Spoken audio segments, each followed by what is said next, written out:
എം.ടി. വല്ലപ്പോഴുമാണ് രാഷ്ട്രീയ വിമർശനം നടത്തുക. അത് ഒരാളുടെ വലിപ്പമോ ചെറുപ്പമോ ആയി കാണേണ്ട. പറയേണ്ടപ്പോൾ പറഞ്ഞോ എന്നത് മാത്രമാണ് പ്രധാനം. പറയേണ്ടപ്പോഴെല്ലാം പറഞ്ഞോ എന്ന ചോദ്യവും വേണ്ട. എല്ലാ കാലത്തെയും ചോദ്യവും എല്ലാ കാലത്തെയും ഉത്തരവുമായി ആരും ഇവിടെ വേണ്ട. കോഴിക്കോട്ടെ വേദി നവകേരളം നടന്ന വേദിയായിരുന്നു നാളുകൾക്ക് മുൻപ്. അവിടെ എതിർസ്വരങ്ങൾ ഉയർന്നില്ല. എം.ടി. തന്നെ ഇന്നലെ പറഞ്ഞ പോലെ നയിക്കാൻ ഏതാനും പേരും നയിക്കപ്പെടാൻ അനേകരും എന്ന അവസ്ഥ പോലുമായിരുന്നില്ല ആ വേദിക്ക്. പിന്നെയോ നയിക്കാൻ ഒരാളും നയിക്കപ്പെടാൻ അനേകരും. അതായിരുന്നു ആ വേദിയുടെ ദുരവസ്ഥ. ആധിപത്യത്തിന്റെ അല്ല, സർവാധിപത്യത്തിന്റെ സ്വഭാവം കാട്ടിയ ആ മണ്ണ് എം.ടി. സ്വന്തം വാക്കുകൾ കൊണ്ട് കടഞ്ഞെടുത്ത് കേരളത്തിന് ഇന്നലെ തിരികെ നൽകി. കഴുകനായും കാരണഭൂതനായും സൂര്യനായും ദൈവത്തിന്റെ വരദാനമായും വാഴ്ത്തപ്പെട്ടവനെ കൂടെ ഇരുത്തിക്കൊണ്ട് എം.ടിക്ക് നന്ദി. വാക്കുകളുടെ കൂരമ്പേറ്റ് ആരെല്ലാം ശരശയ്യയിൽ. ഈ വിഷയമാണ് എൻകൗണ്ടർ ചർച്ച ചെയ്യുന്നത്. തൊടുക്കുമ്പോൾ ഒന്ന്, കൊള്ളുമ്പോഴോ?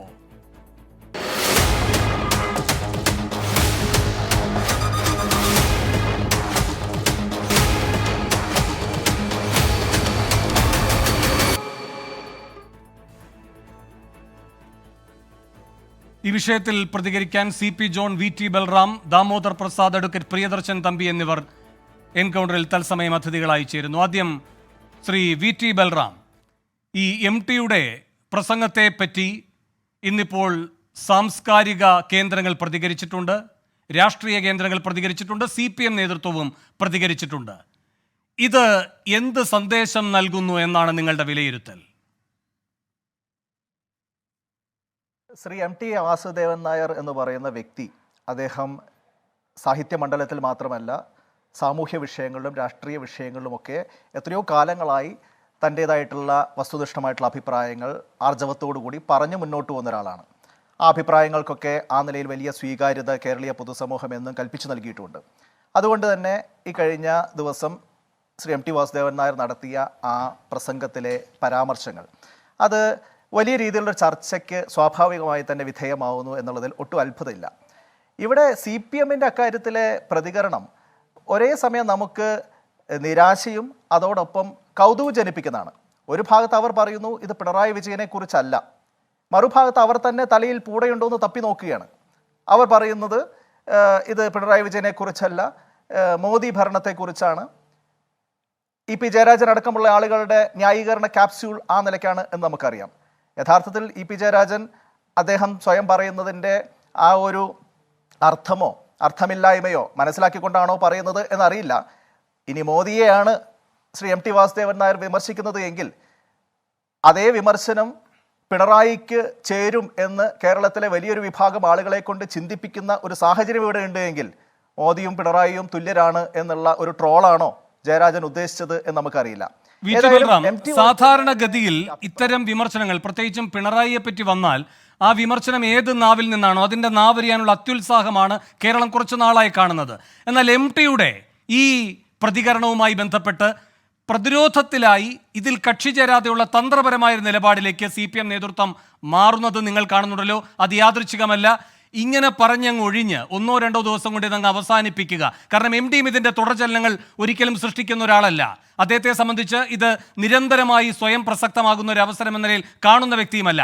അത് അങ്ങനെ അങ്ങ് പോകുന്നെങ്കിൽ പോകട്ടെ എന്ന ഒരു സമീപനം, തന്ത്രപരമായൊരു സമീപനമായിട്ടല്ലേ ഇതിനെ കാണേണ്ടത്? ഒരു ട്രോളിൻ്റെ ഒരു സാന്ദർഭികമായിട്ടുള്ള ഈ തമാശ എന്നതിനപ്പുറത്തേക്ക് അല്ല. എം.ടി. വാസുദേവൻ നായരുടേത് ഒരു അദ്ദേഹത്തിൻ്റെ സ്ഥിര നിലപാടാണ്.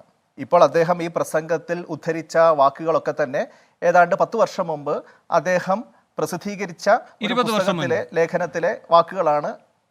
11 വർഷം 2013 പ്രസിദ്ധീകരിച്ച പുസ്തകത്തിൽ ഇതിനോടകം തന്നെ ചർച്ചയായിട്ടുണ്ട്. അപ്പോൾ അദ്ദേഹത്തിൻ്റെ സ്ഥിരം നിലപാടാണ്. പക്ഷെ ആ സ്ഥിരം നിലപാട് 11 വർഷത്തിനിപ്പുറവും അദ്ദേഹത്തിന് ഉദ്ധരിക്കേണ്ടി വരുന്നു എന്നുള്ളതാണ് സമകാലികമായിട്ട് അതിൻ്റെ പ്രസക്തിയെ ചൂണ്ടിക്കാണിക്കുന്നത്. അതും ശ്രീ N.E. സുധീരനെ പോലുള്ള ആളുകൾ ഇന്ന് നടത്തിയിരിക്കുന്ന വെളിപ്പെടുത്തൽ കൂടി നമുക്ക് ശ്രദ്ധിക്കാവുന്നതാണ്. അദ്ദേഹം തലേ ദിവസം തന്നെ ഞാൻ ഇങ്ങനെ ഈ KLFൻ്റെ പരിപാടിയിൽ മുഖ്യമന്ത്രിയുടെ സാന്നിധ്യത്തിൽ ചില കാര്യങ്ങൾ പറയാൻ വേണ്ടി തീരുമാനിച്ചിട്ടുണ്ട്, അതിനുവേണ്ടി ഞാൻ തയ്യാറാക്കിയിട്ടുണ്ട് എന്ന് പറഞ്ഞുകൊണ്ട് വളരെ ആലോചിച്ചുറപ്പിച്ച് പറഞ്ഞ കാര്യങ്ങളാണ്. അപ്പോൾ ആലോചിച്ചുറപ്പിച്ച് ശ്രീ എം ടി വാസുദേവൻ നായർക്ക് തൻ്റെ 10 വർഷത്തെയും അതിനു മുമ്പിലത്തെയും നിലപാട് ഇങ്ങനെയൊരു സാഹചര്യത്തിൽ പറയേണ്ടി വരുന്നു എന്ന് പറയുന്നത് ഈ കേരളം ഇന്ന് എത്തിപ്പെട്ടിരിക്കുന്ന വലിയ ഒരു രാഷ്ട്രീയ അപജയത്തിൻ്റെ സൂചനയാണ്. ഇന്ന് കേരളത്തിന്റെ മുഖ്യമന്ത്രി സ്വയം ഒരു ചക്രവർത്തിയായി മാറിക്കൊണ്ടിരിക്കുകയാണ്. നവകേരള സദസ്സിനെ കുറിച്ച് ഞങ്ങൾ ഉന്നയിച്ച ഏറ്റവും പ്രധാനപ്പെട്ട വിമർശനങ്ങളിലൊന്നും അത് തന്നെയാണ്. രണ്ട് ചോദ്യങ്ങൾ. ഒന്ന്, ഈ കാര്യത്തിൽ ഇപ്പൊ താങ്കൾ ഒരു ട്രോൾ എന്നൊക്കെ നിലയിൽ അതിനെ ലഘൂകരിക്കുകയാണ്. ഈ കാര്യത്തിൽ തന്ത്രപരമായൊരു സമീപനം CPM എടുത്തു എന്ന് നിങ്ങൾ കാണുന്നുണ്ടോ?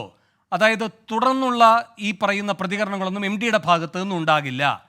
ഇത്രയും വർഷം പഴക്കമുള്ള പഴയ ഒരു പ്രസംഗത്തിന്റെ വീണ്ടുമുള്ള വായന മാത്രമായി അതിനെ ലഘൂകരിക്കാൻ MP രാജേഷ് അടക്കമുള്ളവർ ശ്രമിക്കുന്നുണ്ട്. ഇതൊന്നും യാദൃച്ഛികമല്ല. അപ്പോൾ MDയുടെ ഒരു ശല്യം ഒരു ദിവസത്തേക്കേ ഉള്ളൂ, ഇനി അതിൽ തുടർശല്യങ്ങൾ ഉണ്ടാകില്ല, അതുകൊണ്ട് അതിൽ കക്ഷി ചേരേണ്ട, അവഗണിക്കാം എന്ന ആലോചന. ഇനി ഇതൊക്കെ യഥാസമയം തന്നെ പ്രതികരിക്കുന്നതിൽ അത്യുത്സാഹം കാട്ടുന്ന ഒരു മുഖ്യമന്ത്രിയാണല്ലോ പിണറായി വിജയൻ. അദ്ദേഹത്തിന് ഇതിൻ്റെ അർത്ഥമൊന്നും മനസ്സിലാകാഞ്ഞതുമല്ല. ആ വേദിയിലിരുന്ന് ഇറങ്ങുമ്പോൾ വളരെ ഉപചാരത്തോടെ കൈകൊടുത്ത് എഴുന്നേൽക്കണ്ട എന്ന് പ്രത്യേകമായി അങ്ങോട്ടേക്ക് ആദരം പ്രകടിപ്പിച്ചാണ് ഇറങ്ങുന്നത് പിണറായി. അപ്പോൾ ഇതൊന്നും യാദൃച്ഛികമല്ല. ശരീരഭാഷയായാലും ഇവരുടെയൊക്കെ ഇപ്പോഴത്തെ പ്രതികരണങ്ങളായാലും ഇതിങ്ങനെ അങ്ങ് കെട്ടടങ്ങുന്നെങ്കിൽ കെട്ടടങ്ങട്ടെ എന്ന തന്ത്രപരമായ സമീപനമുണ്ടോ ഇല്ലയോ? അല്ല, CPMന്റെ സമീപനം എന്താണ് എന്ന് അവരാണ് വിശദീകരിക്കേണ്ടത്. പക്ഷേ അവരുടെ സമീപനം എന്തായാലും ശ്രീ എം ടി വാസുദേവൻ നായരുടെ ഈ വിമർശനം അത് അങ്ങനെ നിസ്സാരമായി തള്ളിക്കളയാൻ കഴിയുന്ന കാര്യമല്ല. കാരണം ഒരുപാട് ആളുകളുടെ മനസ്സിൽ കുറേ കാലമായി ഉരുത്തിരിഞ്ഞു വന്ന ഒരു ചിന്തയാണ്. അത് ആദ്യം ആര് പ്രകടിപ്പിക്കും എന്നുള്ള ചോദ്യത്തിനാണ് ആർജവത്തോടുകൂടി ശ്രീ എം ടി വാസുദേവൻ നായർ തന്നെ മുന്നോട്ട് കടന്നു വന്നിട്ടുള്ളത്. അദ്ദേഹം ഇന്നും ആവർത്തിച്ചതായിട്ട് നമ്മൾ കേട്ടത്, അദ്ദേഹത്തിൻ്റെതായിട്ട് കോട്ട് ചെയ്ത് ശ്രീ NE സുധീർ സൂചിപ്പിക്കുന്നത്, ഞാൻ വിമർശിക്കുകയായിരുന്നില്ല, ചില യാഥാർത്ഥ്യങ്ങൾ പറയണമെന്ന് തോന്നി പറഞ്ഞു, അത്ര തന്നെ. അത് ആർക്കെങ്കിലും ആത്മവിമർശനത്തിന് വഴിയൊരുക്കിയാൽ അത്രയും നല്ലത്. അപ്പോൾ ഈ കേട്ടിരിക്കുന്ന ആളുകൾക്ക് ഒരു ആത്മവിമർശനം ഉണ്ടാകണം എന്ന കൃത്യമായ ഒരു ലക്ഷ്യബോധത്തോടു കൂടിയാണ്, അങ്ങനെ ഒരു ആത്മവിമർശനത്തിന് വഴി തെളിക്കാൻ വേണ്ടിയിട്ട് തന്നെയാണ് അദ്ദേഹം ഇക്കാര്യം വളരെ കൽപ്പിച്ചു കൂട്ടി പറഞ്ഞത് എന്നുള്ളതാണ് നമുക്ക് കാണാൻ സാധിക്കുന്നത്. അപ്പോൾ ആ ആർജവം അതുതന്നെയാണ് കേരളത്തിലെ ഈ സാംസ്കാരിക മണ്ഡലത്തിൽ നിന്ന് നമ്മൾ എല്ലാവരും പ്രതീക്ഷിക്കുന്നത്. അതിന്റെ തുടർ ചലനങ്ങൾ ഉണ്ടാവും. CPM എത്ര മൂടി വെക്കാൻ ശ്രമിച്ചാലും ഇതങ്ങനെ തന്ത്രപരമായ സമീപനത്താൽ ഈ KLFന്റെ ഒരു പ്രത്യേകത, അത് എപ്പോഴും പ്രസക്തമാകുന്നത് ആ സാഹിത്യവേദികളെല്ലാം അത് ഉന്നയിക്കുന്ന ഒരു സംഘപരിവാർ വിരുദ്ധ രാഷ്ട്രീയം എന്ന നിലയിൽ തന്നെയാണ്. ഇപ്പോൾ പിണറായി അവിടെ പ്രസംഗിച്ചതും ആ രൂപത്തിൽ തന്നെയായിരുന്നു. അവിടെ കൈകാര്യം ചെയ്യപ്പെടാൻ പോകുന്ന പല വിഷയങ്ങളും സംഘപരിവാർ വിരുദ്ധ രാഷ്ട്രീയത്തെ എങ്ങനെ മുന്നോട്ട് കൊണ്ടുപോകാമെന്ന് ആലോചിപ്പിക്കുന്ന തരത്തിലുള്ള ഘടകങ്ങൾ ഉൾപ്പെടുന്നതുമാണ്. ഇപ്പോൾ പലസ്തീനായാലും ഒക്കെ, അല്ലെങ്കിൽ വാർ ആൻഡ് വിമൻ, ഇത്തരം വിഷയങ്ങൾ, മണിപ്പൂര്, പലസ്തീനൊക്കെ വരികയാണ്. അവിടെയാണ് ഈ പിണറായിയെ, CPIMനെ, അത് നേരിടുന്ന അപജയത്തെ ഒക്കെ ചൂണ്ടിക്കാട്ടിക്കൊണ്ടുള്ള MTയുടെ പ്രതികരണം വരുന്നത്. അപ്പോൾ ആ വേദി തിരഞ്ഞെടുക്കുക, അതിൽ ഈ രൂപത്തിൽ ചില കൂട്ടിച്ചേർക്കലുകൾ വരുത്തുക, ഇയാളെ ഇരുത്തിക്കൊണ്ട് തന്നെ അത് പറയുക എന്ന് നിശ്ചയിച്ചു കൊണ്ടുവരിക, ഇതൊക്കെ യാദൃച്ഛികമാണെന്ന് താങ്കൾ കാണുന്നുണ്ടോ? മുൻപൊരു KLFൽ ബ്രിട്ടാസും പിണറായിയുമായിട്ടുള്ള ഒരു അഭിമുഖം ഉണ്ടാകും എന്ന് പറഞ്ഞിരുന്നു, അത് പ്രഖ്യാപിക്കുകയും ചെയ്തിരുന്നതാണ്. പക്ഷേ അതിന് പിണറായി തയ്യാറായില്ല. പലതരം ചോദ്യങ്ങൾ വേദിയിൽ നിന്നും സദസ്സിൽ നമുക്ക് ഉണ്ടാകാനുള്ള സാധ്യതയുണ്ട്. അപ്പോൾ അതൊക്കെ അടച്ചുറപ്പുള്ളൊരു സംവിധാനമാണ് എന്ന് വിശ്വസിച്ച് പിണറായി വന്നിട്ടുണ്ടെങ്കിൽ അത് ജനാധിപത്യത്തിൻ്റെ ഒരു താഴിട്ട് തുറക്കുകയാണോ MD ചെയ്തത്? അതിൻ്റെ പ്രതിധ്വനി എന്താണ് എന്നാണ് താങ്കളുടെ വിലയിരുത്തൽ? ഇത് കേവലം പിണറായി വിജയനെതിരെ നടത്തിയിട്ടുള്ള ഒരു വിമർശനം മാത്രമല്ല. പിണറായി MT നടത്തിയ വിമർശനത്തിൻ്റെ പ്രതീകമാണ്. MTയുടെ പ്രസംഗം ഫുൾ ടെക്സ്റ്റ് നമ്മൾ വായിക്കുകയാണെങ്കിൽ അദ്ദേഹം ആരൊക്കെയാണ് ഉദ്ധരിച്ചിട്ടുള്ളത്? 1944 മാർസിയൻ തത്വചിന്തകനായിട്ടുള്ള, അതേപോലെ തന്നെ ഫ്രോയിഡിൻ്റെ ശിഷ്യനായിട്ടുള്ള വിൽഹം റീഹ് നടത്തിയിട്ടുള്ള 1944 വിമർശനം ആരെക്കുറിച്ചാണ്? അത് പിണറായി വിജയനെ കുറിച്ചല്ല, സ്റ്റാലിനെ കുറിച്ചാണ്. അപ്പോൾ CPM ഉയർത്തിപ്പിടിക്കുന്ന സ്റ്റാലിനിസ്റ്റ് മൂല്യങ്ങൾ, ആ സ്റ്റാലിനിസ്റ്റ് മൂല്യങ്ങൾ തകർച്ചയിലേക്കാണ് കാര്യങ്ങളെ എത്തിക്കുക എന്ന സൂചനയാണ് കൃത്യമായിട്ട് MTയോട് കൊടുത്തിട്ടുള്ളത്. റഷ്യൻ വിപ്ലവത്തെയും 57-ലെ തെരഞ്ഞെടുപ്പിനെയും അദ്ദേഹം സമീകരിക്കുന്നില്ലെങ്കിൽ പോലും അദ്ദേഹം വ്യത്യസ്തനായ ഒരാളെ അവിടെ കാണിക്കുന്നുണ്ട്. അത് EMS ആണ്. EMS 57 വന്നു. അതിനുശേഷം ആ കാലഘട്ടത്തിൽ തന്നെ സാഹിത്യ വിമർശനം, സ്റ്റാലിനിസ്റ്റ് സാഹിത്യ വിമർശനത്തിൻ്റെ രീതിയിൽ യാന്ത്രിക സ്റ്റാലിനിസ്റ്റ് വിമർശനം നടത്തി പക്ഷേ EMS തിരുത്തി. ഞാൻ EMSൻ്റെ ഒരു രാഷ്ട്രീയ വിമർശകനാണ്. പക്ഷേ അദ്ദേഹം സ്റ്റാലിനിസ്റ്റ് അല്ലാത്ത രീതിയിലാണ് പ്രവർത്തിച്ചത് എന്നാണ് MT പറഞ്ഞതിൻ്റെ സൂചന. ആ EMSനോളം സ്റ്റാലിനിസ്റ്റ് ഇതര ചിന്ത നിങ്ങൾക്ക് ഉയർത്തിപ്പിടിക്കാൻ കഴിയുന്നില്ല എന്നതാണ് വിമർശനം. മാത്രമല്ല, അദ്ദേഹം രണ്ടുപേരെ കൂടെ കൊണ്ടുവന്നു. ഒന്ന് ആൻ്റണി ചെക്കോവും മാക്സിം ഗോർക്കിയുമാണ്. പ്രശസ്തരായ രണ്ട് സാഹിത്യകാരാണ്. മാക്സിം ഗോർക്കി നമുക്കറിയാം, അമ്മ എന്ന ലോകപ്രസിദ്ധമായ മാർക്സിസ്റ്റ് നോവൽ എഴുതിയ ആളാണ്. ലേഡി വിത്ത് ഡോഗൊക്കെ എഴുതിയിട്ടുള്ള ചെക്കോവ് നമുക്കറിയാം, വളരെ വലിയ ഒരു സാഹിത്യകാരനാണ്. അപ്പോൾ അതുകൊണ്ട് ചെക്കോവും മാക്സിം ഗോർക്കിയും ഒരുമിച്ച് വരുന്നു. അവരും ഇത്തരത്തിലുള്ള മാറ്റങ്ങളെ സാറിസ്റ്റ് റഷ്യയെക്കുറിച്ചും അതേപോലെ തന്നെ സാറിന് ശേഷമുണ്ടായ സാഹചര്യങ്ങളെക്കുറിച്ച് മാക്സിം ഗോർക്കിയും എല്ലാം പറയുന്ന കാര്യങ്ങൾ അദ്ദേഹം ഉദ്ധരിച്ച് പോയി EMSലേക്ക് വരുന്നു. അദ്ദേഹം പിണറായി വിജയൻ എന്ന വാക്കുപയോഗിക്കുന്നില്ല. പക്ഷേ സാറിസ്റ്റ് റഷ്യയെക്കുറിച്ച് ചെക്കോവ് പറഞ്ഞതും ലെനിനിസ്റ്റ് റഷ്യയെക്കുറിച്ച് മാക്സിം ഗോർക്കി ചൂണ്ടിക്കാണിച്ചതും അതേപോലെ തന്നെ റീഹനെ പോലുള്ള ആളുകൾ ചൂണ്ടിക്കാണിച്ചതുമായ എല്ലാ കാര്യങ്ങളും ചേർത്ത് വയ്ക്കുമ്പോൾ 1954 സ്റ്റാലിൻ മരിച്ചതിന് ശേഷം ക്രൂഷ്ചേവ് നടത്തിയ വിമർശനം യൂതാൻ പാർട്ടി കോൺഗ്രസ് CPM അംഗീകരിക്കുന്നില്ല, CPI എന്ന് മറന്നുപോയി. CPI ഇപ്പോൾ ഒരു CPMൻ്റെ ഒരു ബഹുജന സംഘടനയാണ്, പിന്നെ DYFI എന്നൊക്കെ പറയുന്ന പോലെ. അവർക്കതിൽ വലിയ കാര്യമൊന്നുമില്ല. അപ്പോൾ അവർ ക്രൂഷ്ചേവ് അടക്കം ഉന്നയിച്ചിട്ടുള്ളത് വ്യക്തിപൂജയാണ്. അപ്പോൾ വ്യക്തിപൂജ എന്ന സ്റ്റാലിനിസത്തിൻ്റെ ഏറ്റവും മാരകമായ രോഗം അത് കമ്മ്യൂണിസ്റ്റ് പ്രസ്ഥാനത്തെ കൊല്ലുന്ന വൈറസാണ്. അത് നിങ്ങൾ സൂക്ഷിച്ചോളണം. നിങ്ങൾ പിന്നെ ഫാസിസത്തിനെതിരെ പൊരുതാനും ജനങ്ങൾക്ക് വേണ്ടി പൊരുതാനും തൊഴിലാളി വർഗത്തിന് വേണ്ടി പൊരുതാനും ഉണ്ടാക്കിയിട്ടുള്ള അപ്പാരാറ്റസ് എന്ന് പറഞ്ഞ കമ്മ്യൂണിസ്റ്റ് അപ്പാരാറ്റസ്, അത് വ്യക്തിപൂജ എന്ന വൈറസ് അതിനകത്ത് കയറിയാൽ അത് റഷ്യയിൽ തകർന്ന പോലെ തകരും. 54 സ്റ്റാലിന് ശേഷം യൂതാൻ പാർട്ടി കോൺഗ്രസ് കഴിഞ്ഞ് ദീർഘകാലം പിന്നെ ഉണ്ടായെങ്കിലും 25 കൊല്ലം കഴിഞ്ഞപ്പോൾ സോവിയറ്റ് യൂണിയൻ ഇല്ലാതായി. ഇന്ന് സോവിയറ്റ് കമ്മ്യൂണിസ്റ്റ് പാർട്ടി 6-7% കിട്ടുന്ന ഒരു ചെറിയൊരു പാർട്ടിയായിട്ട് അവിടെ പ്രവർത്തിക്കുകയാണ്.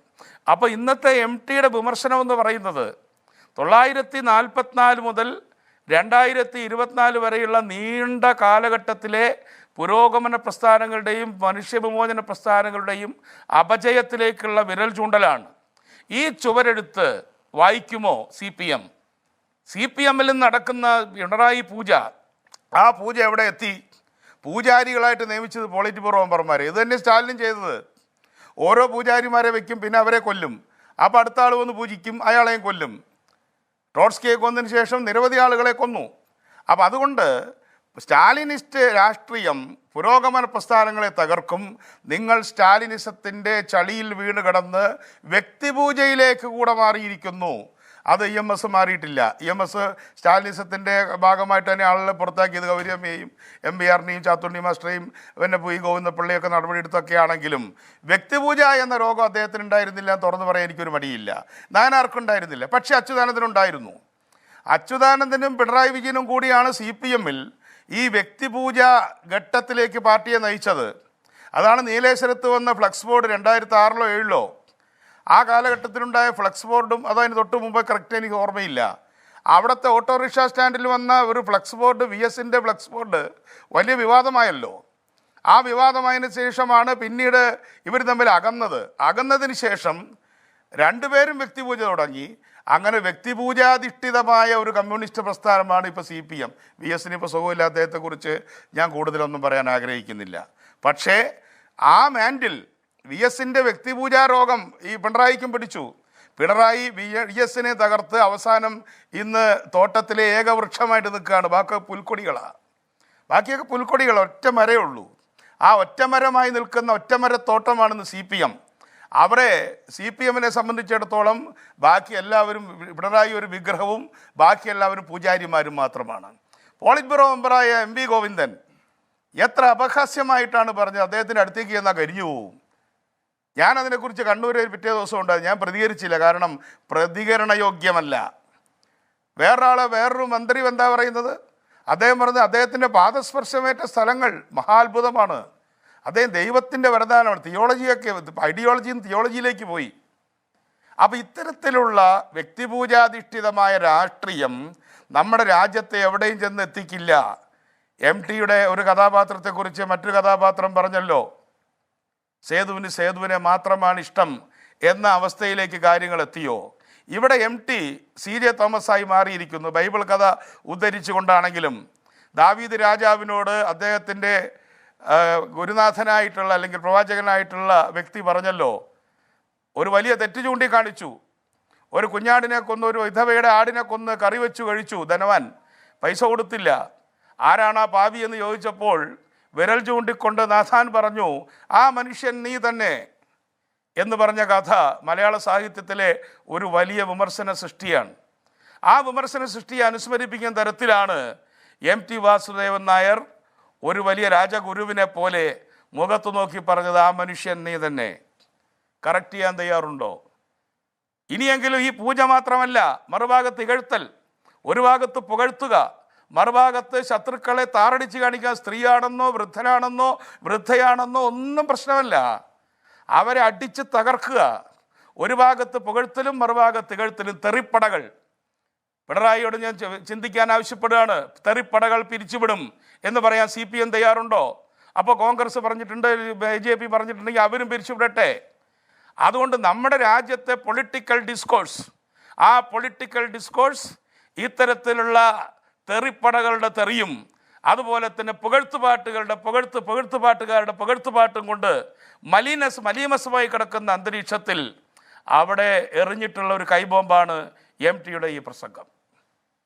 ശരി, ശ്രീ ദാമോദർ പ്രസാദ്, ഇപ്പോൾ പിണറായിയെ വിമർശിക്കുക, അതിന് സാംസ്കാരിക രംഗത്തുള്ളൊരു വ്യക്തി ഒരു അസാധാരണ മനുഷ്യനാകണം, അസാധാരണമായ ധൈര്യം അദ്ദേഹത്തിനുണ്ടാകണം, ഇങ്ങനെയൊക്കെ തോന്നുന്നു ഈ MTയുടെ വിമർശനവുമായി ബന്ധപ്പെട്ട് വരുന്ന പ്രതികരണങ്ങളെ കാണുമ്പോൾ. അങ്ങനെ വിചിത്രമായി സമീപിക്കേണ്ട ഒരു സാഹചര്യം ഉണ്ടായിട്ടുണ്ടോ കേരളത്തിൽ?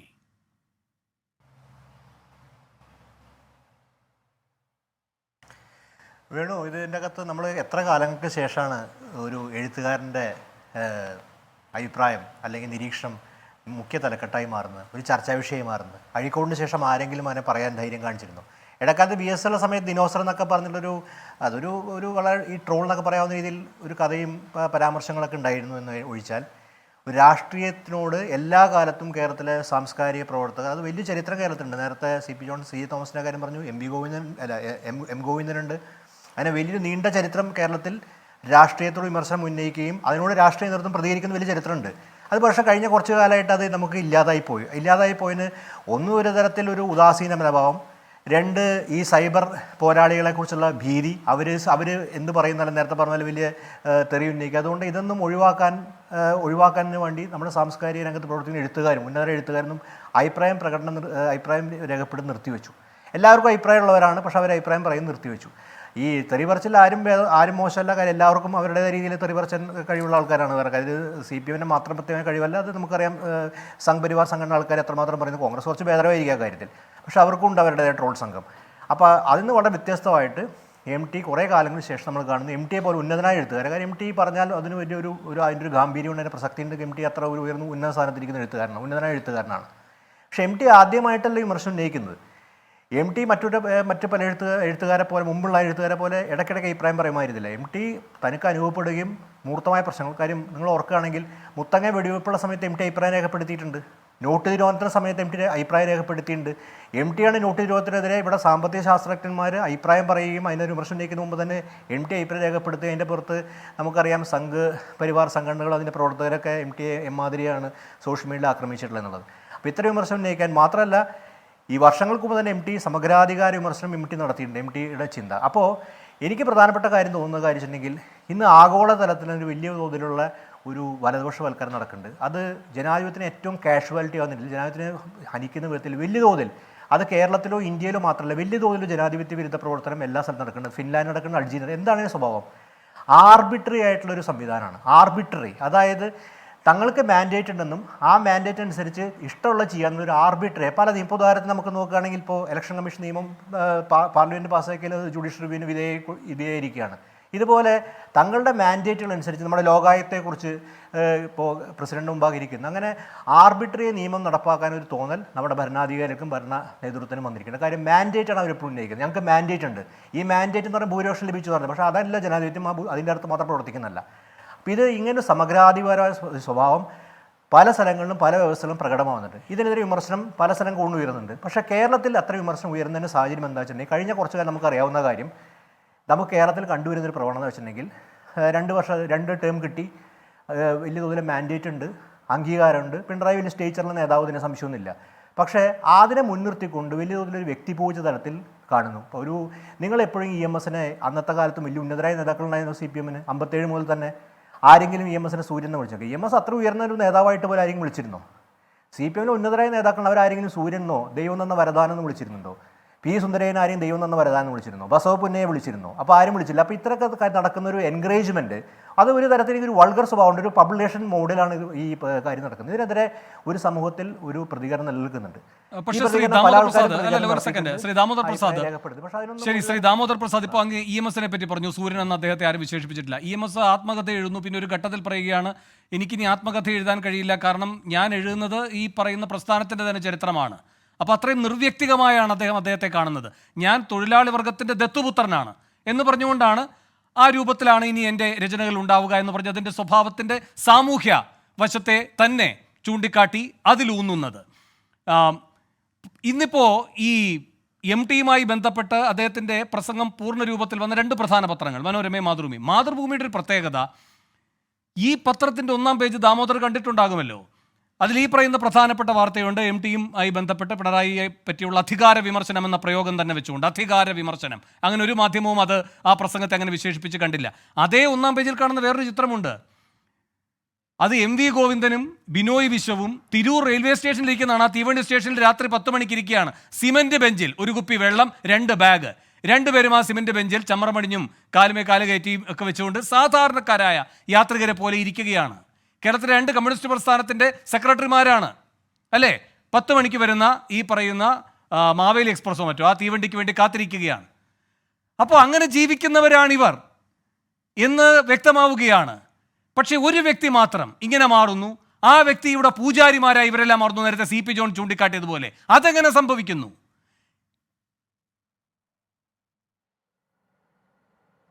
അല്ല, രാഷ്ട്രീയ പ്രവർത്തകരുടെ വളരെ ജനകീയമായിട്ടുള്ള ജീവിതം, അവരുടെ നിസ്സമായിട്ടുള്ള ജീവിതം, അതുപോലെ തന്നെ കാര്യമൊക്കെ നമ്മുടെ മുന്നിൽ ഒരുപാട് മാതൃകകളുണ്ട്. അതിപ്പോഴും കേരളത്തിലുണ്ട്. കമ്മ്യൂണിസ്റ്റ് പാർട്ടികളുണ്ട്, എന്താ പറയുക, കോൺഗ്രസ്സിലുണ്ട്, അതൊക്കെ ചിലപ്പോൾ BJPയിലും കാണും. അതിൽ പ്രത്യേകത തന്നെ നമ്മൾ മനസ്സിലാക്കുക, അത് കേരളത്തിൻ്റെ ഒരു സാമൂഹ്യ സാഹചര്യത്തിൻ്റെ പ്രത്യേകതയായിരിക്കാം. പക്ഷേ ഇവിടെ അതല്ല. ഇവിടെ വിമർശനം ഉന്നയിക്കുന്ന അധികാരമായി ബന്ധപ്പെട്ട തികച്ചും വ്യക്തിപരമായിട്ട് വിമർശനം കാണേണ്ടതില്ല.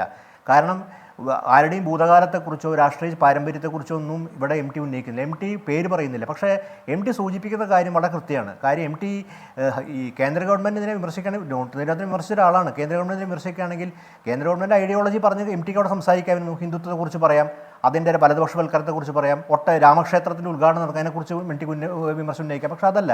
ഇവിടെ പ്രസക്തമായിട്ട് മുഖ്യമന്ത്രി വേദിയിലുണ്ട്, മുഖ്യമന്ത്രി പ്രധാനം ചെയ്ത രാഷ്ട്രീയമുണ്ട്. ആ രാഷ്ട്രീയത്തിൻ്റെ അമരത്തിരുന്ന ഒരാളാണ്. ഒരു കാലത്ത് എന്താ പറയുക, ആദർശ ബിംബമാണ് EMS. അപ്പോൾ EMSനെ മുൻനിർത്തിയും റഷ്യയിലെ കമ്മ്യൂണിസ്റ്റെക്കുറിച്ച് പറഞ്ഞുകൊണ്ടും അതിൽ പ്രധാനപ്പെട്ട കാര്യം ഒരു വരി നമ്മൾ ശ്രദ്ധിക്കണം, MT പറഞ്ഞത്. അതായത് വിമർശനങ്ങൾ നിഷേധിക്കുമ്പോൾ അതിൻ്റെ ശിഥിലീകരണം മനസ്സിലാക്കാതെ പോകുന്നു. എന്താണ് ശിഥിലീകരണത്തിൻ്റെ കാര്യകാരണങ്ങൾ മനസ്സിലാക്കാതെ പോകുന്നത്? അത് മനസ്സിലാക്കാതെ പോകുന്ന കാര്യം അത് നിഷേധിക്കുന്നതാണ്. ഈ നിഷേധാത്മക സമീപനം ഒരാൾക്ക് എടുക്കേണ്ട ആവശ്യമില്ല. കാര്യം ഈ മാർക്സിസ്റ്റ് പാർട്ടി തന്നെ റെക്ടിഫിക്കേഷൻ ഡോക്യുമെൻ്റ് കൊണ്ടുവന്നിട്ടുണ്ട്. മാർക്സിസ്റ്റ് പാർട്ടിയിൽ തന്നെ ഈ തരത്തിലുള്ള വിമർശനങ്ങൾക്ക് പലപ്പോഴും ഞാൻ പാർട്ടി സെക്രട്ടറിനെ പറഞ്ഞു കേട്ടുള്ള കാര്യം വെച്ചിട്ടുണ്ടെങ്കിൽ, എന്താ പറയുക, ബൂർഷ്വാ സമൂഹം ഈ ആഗോളവൽക്കരണത്തിൻ്റെ കാലത്തും നവലിബറൽവൽക്കരണ കാലത്തും സമൂഹത്തിൻ്റെ പലതരത്തെ ദൂഷിപ്പുകളും ഈ പ്രസ്ഥാനത്തിനകത്ത് കയറാം. ഇത് പലതരത്തിലും വരാവുന്ന കാര്യമാണ്. കാരണം അങ്ങനത്തെ ഒരു ഓസിഫിക്കേഷൻ പ്രോസസ് ഉണ്ടാവാം. അപ്പോൾ അത്തരം ഒരു ഘട്ടത്തിൽ ഇത്ര വിമർശനം ഉന്നയിക്കുമ്പോൾ അതിൻ്റെ ഒരുപക്ഷെ പ്രത്യക്ഷത്തിൽ അവർക്ക് നിഷേധിക്കേണ്ടി വന്നേക്കാം, അല്ലെങ്കിൽ നിരാകരിക്കണം, അല്ലെങ്കിൽ അത് അങ്ങനെ സംഭവമില്ല എന്ന് പറഞ്ഞു. പക്ഷേ എന്തുകൊണ്ട് ഇങ്ങനെ ആർബിട്രറി ആയിട്ട് പവർ നിൽക്കുന്നു? ആ ആർബിട്രറി പവർ ഉദാഹരണത്തിന് പറയാതെ നമുക്കറിയാവുന്ന ഈ സമൂഹത്തിൽ വിമർശനം നിലനിൽക്കുന്നുണ്ട്. ഇത് MT കക്ഷി രാഷ്ട്രീയ പ്രചോദിതമായിട്ട് പറയുന്ന ആളല്ല. MTക്ക് കക്ഷി രാഷ്ട്രീയ താല്പര്യങ്ങളില്ല, കക്ഷി രാഷ്ട്രീയ അജണ്ടയില്ല. അത് പക്ഷേ നാളെ കോൺഗ്രസ്സുകാർ ഉപയോഗിക്കാം, അല്ലെങ്കിൽ BJPക്കാർ ഉപയോഗിക്കാം, അത് വേറെ. പക്ഷേ MT അവർക്ക് വേണ്ടി പറഞ്ഞതല്ല. MT രാഷ്ട്രീയ അജണ്ട വെച്ച് സംസാരിക്കുന്നതല്ല. MT ഒരു കാലത്താണ് ചെയ്തിട്ടില്ല. MTയുടെ പ്രശ്നം സമഗ്രാധിപത്യ ഭരണാധികാരി വിമർശനമാണ്. അതിൻ്റെ അകത്ത് എന്താണത് ലക്ഷ്യം വെച്ചുള്ളതിൻ്റെ കാര്യം എന്താണെന്നുള്ള കാര്യം വിശകലനം ചെയ്യാനുള്ള ഒരു ബാധ്യത കേരളത്തിലെ എല്ലാ രാഷ്ട്രീയ പാർട്ടികളും, CPM മാത്രമല്ല, ഭരണത്തിലിരിക്കുന്നവർക്ക് മാത്രമല്ല, എല്ലാവർക്കും ഉണ്ട്. പിന്നെ ഒരു കാര്യം കൂടി MT പറയുന്ന ഒരു പ്രധാനപ്പെട്ട കാര്യം, നമുക്കറിയാം എത്ര വിമർശനങ്ങൾ സമൂഹത്തിൽ നിൽക്കുന്നപ്പോൾ ഭരണഘടനയുടെ 18ാം വകുപ്പൊക്കെ വെച്ച് നോക്കുന്ന സമയത്ത് അത് കൺഫർ ചെയ്യുന്ന ടൈറ്റിൽസ് പാടില്ലെന്ന് പറയുന്നു. ശരിയാണ്, അതിൻ്റെ ലിറ്ററൽ സെൻസിൽ ടൈറ്റിൽസ് പാടില്ല. വക്കീലായിട്ടുള്ള അദ്ദേഹമൊക്കെ ഉണ്ടല്ലോ, അഭിഭാഷകൻ, ലിറ്ററൽ സെൻസിൽ. പക്ഷേ അതിൻ്റെ സ്പിരിറ്റ് എന്താ? ഈ സിറ്റിസൺസിനെ വേർതിരിക്കുന്നത്. അപ്പോൾ പൗരപ്രമുഖർ എന്ന് പറയുമ്പോൾ കാറ്റഗറി ഉണ്ടാക്കുക. ഒരു കാലത്ത് ഒരു വർഗ്ഗ സമരത്തെ അടിസ്ഥാനമായിട്ട് പാർട്ടിക്ക് എന്ത് പൗരപ്രമുഖർ ഏത് കാലത്ത് ഉണ്ടായിട്ടുണ്ട്? നോമിനക്ലേച്ചർ എന്ന് വിളിക്കുന്ന സോവിയറ്റ് പിന്നെ ഉണ്ടായിട്ടുണ്ട്, ഞാനില്ല പറയുന്നില്ല. പക്ഷേ അപ്പോൾ ഇത്തരം ഒരു സങ്കല്പം സൃഷ്ടിക്കുക, അവർ ജനത്തിന് വേർതിരിക്കപ്പെടുക തുടങ്ങിയ കാര്യങ്ങളെക്കുറിച്ച് വിമർശനങ്ങൾ സമൂഹത്തിൽ വ്യാപകമായിട്ടുണ്ട്. ഈ വിമർശിക്കുന്നവർ കക്ഷി രാഷ്ട്രീയത്തിൻ്റെ അടിസ്ഥാനം വിമർശിക്കുന്നവരല്ല താനും. ഇത് വിമർശിക്കുന്നവർ വാസ്തവത്തിൽ ശരി വിമർശിക്കുന്നവരല്ല. ഇതാണ് ഇതിനെക്കുറിച്ച്. ശരി ദാമോദർ. അഡ്വക്കേറ്റ് പ്രിയദർശൻ തമ്പി, ഇവിടെ ഇപ്പോൾ ഈ ദാമോദർ പറഞ്ഞതുപോലെ ഈ പൗരപ്രമുഖർ അത് നവകേരള സദസ്സിൻ്റെ ഭാഗമായി പ്രത്യേകം ക്ഷണിക്കപ്പെടുകയും അവരിൽ നിന്ന് വിശദാംശങ്ങൾ തേടുകയും ചെയ്തല്ലോ. വിശദാംശങ്ങൾ ആകെ മുഖ്യമന്ത്രിയും ഈ പറയുന്ന മന്ത്രിമാരും തേടിയത് അവരിൽ നിന്നാണ്. ബാക്കിയെല്ലാം അങ്ങോട്ടുള്ള പ്രഭാഷണമായിരുന്നല്ലോ, ജനങ്ങൾ കേൾക്കുക എന്നതായിരുന്നു. പക്ഷെ പറഞ്ഞത്, സദസ്സിൻ്റെ പ്രത്യേകതയായി പറഞ്ഞത്, ജനങ്ങളിലേക്ക് ഇറങ്ങിച്ചെന്ന് അവരുടെ ഭാഗം കേൾക്കും എന്നായിരുന്നു. ഇവിടെ ഇപ്പോൾ അങ്ങനെയെങ്കിൽ ഈ പൗരപ്രമുഖർ എന്ന് വിശേഷണം അർഹിക്കുന്ന പിണറായിയുടെ നിർവചനത്തിൽ വരുന്ന ആളുകളൊക്കെ തന്നെയായിരുന്നു ആ വേദിയിൽ. അവിടെ നിന്ന് വരുന്നൊരു വിമർശനമാണിത്. അപ്പോൾ അത് ഉൾക്കൊള്ളുകയല്ലേ വേണ്ടത്? എന്നാൽ അങ്ങനെയല്ല. ഇത് എത്ര കൊല്ലം പഴക്കമുള്ള പ്രസംഗം. ഇതിപ്പോൾ പറഞ്ഞിരിക്കുന്നത് മോദിയെ പറ്റിയാണ്. ഇങ്ങനെയൊക്കെയുള്ള തന്ത്രപരമായ സമീപനം ഒരു വിമർശനം വരുമ്പോൾ, അതും പരുഷമായിട്ടല്ല, ഒളിയമ്പുകളില്ല, ആരോഗ്യകരമായിട്ടാണ്. കമ്മ്യൂണിസ്റ്റ് പാർട്ടിയെ സംബന്ധിച്ച് അതിന് ജൈവപരമായി ഉണ്ടായിരിക്കേണ്ട സവിശേഷതയുമാണത്. അതുൾപ്പെടെ ചൂണ്ടിക്കാട്ടിക്കൊണ്ട് അത് നിരാകരിക്കപ്പെടുമ്പോൾ ഉണ്ടാകുന്ന ദുര്യോഗങ്ങൾ, ചരിത്ര സന്ദർഭങ്ങളെ തന്നെ ഉദ്ധരിച്ചുകൊണ്ട് എന്ന് പറയുമ്പോൾ അത് വസ്തുനിഷ്ഠമാണ് എന്നാണ് ആ വിശകലനം, അല്ലേ? അങ്ങനെ പറയുന്ന ഒരു യാഥാർത്ഥ്യത്തെ കണ്ണടച്ചുകൊണ്ട് അങ്ങനെ ഇല്ല എന്നൊരു നിരാകരണ ബുദ്ധിയോടെ നേരിടുന്നത് എങ്ങനെയാണ് ഇടതുപക്ഷ മനസ്സിൻ്റെ സവിശേഷതയാകുന്നത്? അല്ല, അത്തരത്തിലൊരു നിരാകരണ ബുദ്ധിയോടെ അതിനെ സമീപിച്ചിട്ടുണ്ടോ എന്ന് അങ്ങ് ഇവിടെ സൂചിപ്പിച്ചതുപോലെ എനിക്ക് സംശയമുണ്ട്. കാരണം നമുക്കറിയാം, MT വാസുദേവൻ നായർ എന്ന് പറയുന്ന എഴുത്തുകാരൻ ലോകത്തെമ്പാടുമുള്ള മലയാളികളുടെ സ്വകാര്യ അഹങ്കാരമാണ്. മലയാളികളുടെ ആകെ പൊതു സ്വത്ത് എന്ന് തന്നെ അദ്ദേഹത്തെ വിശേഷിപ്പിക്കാം.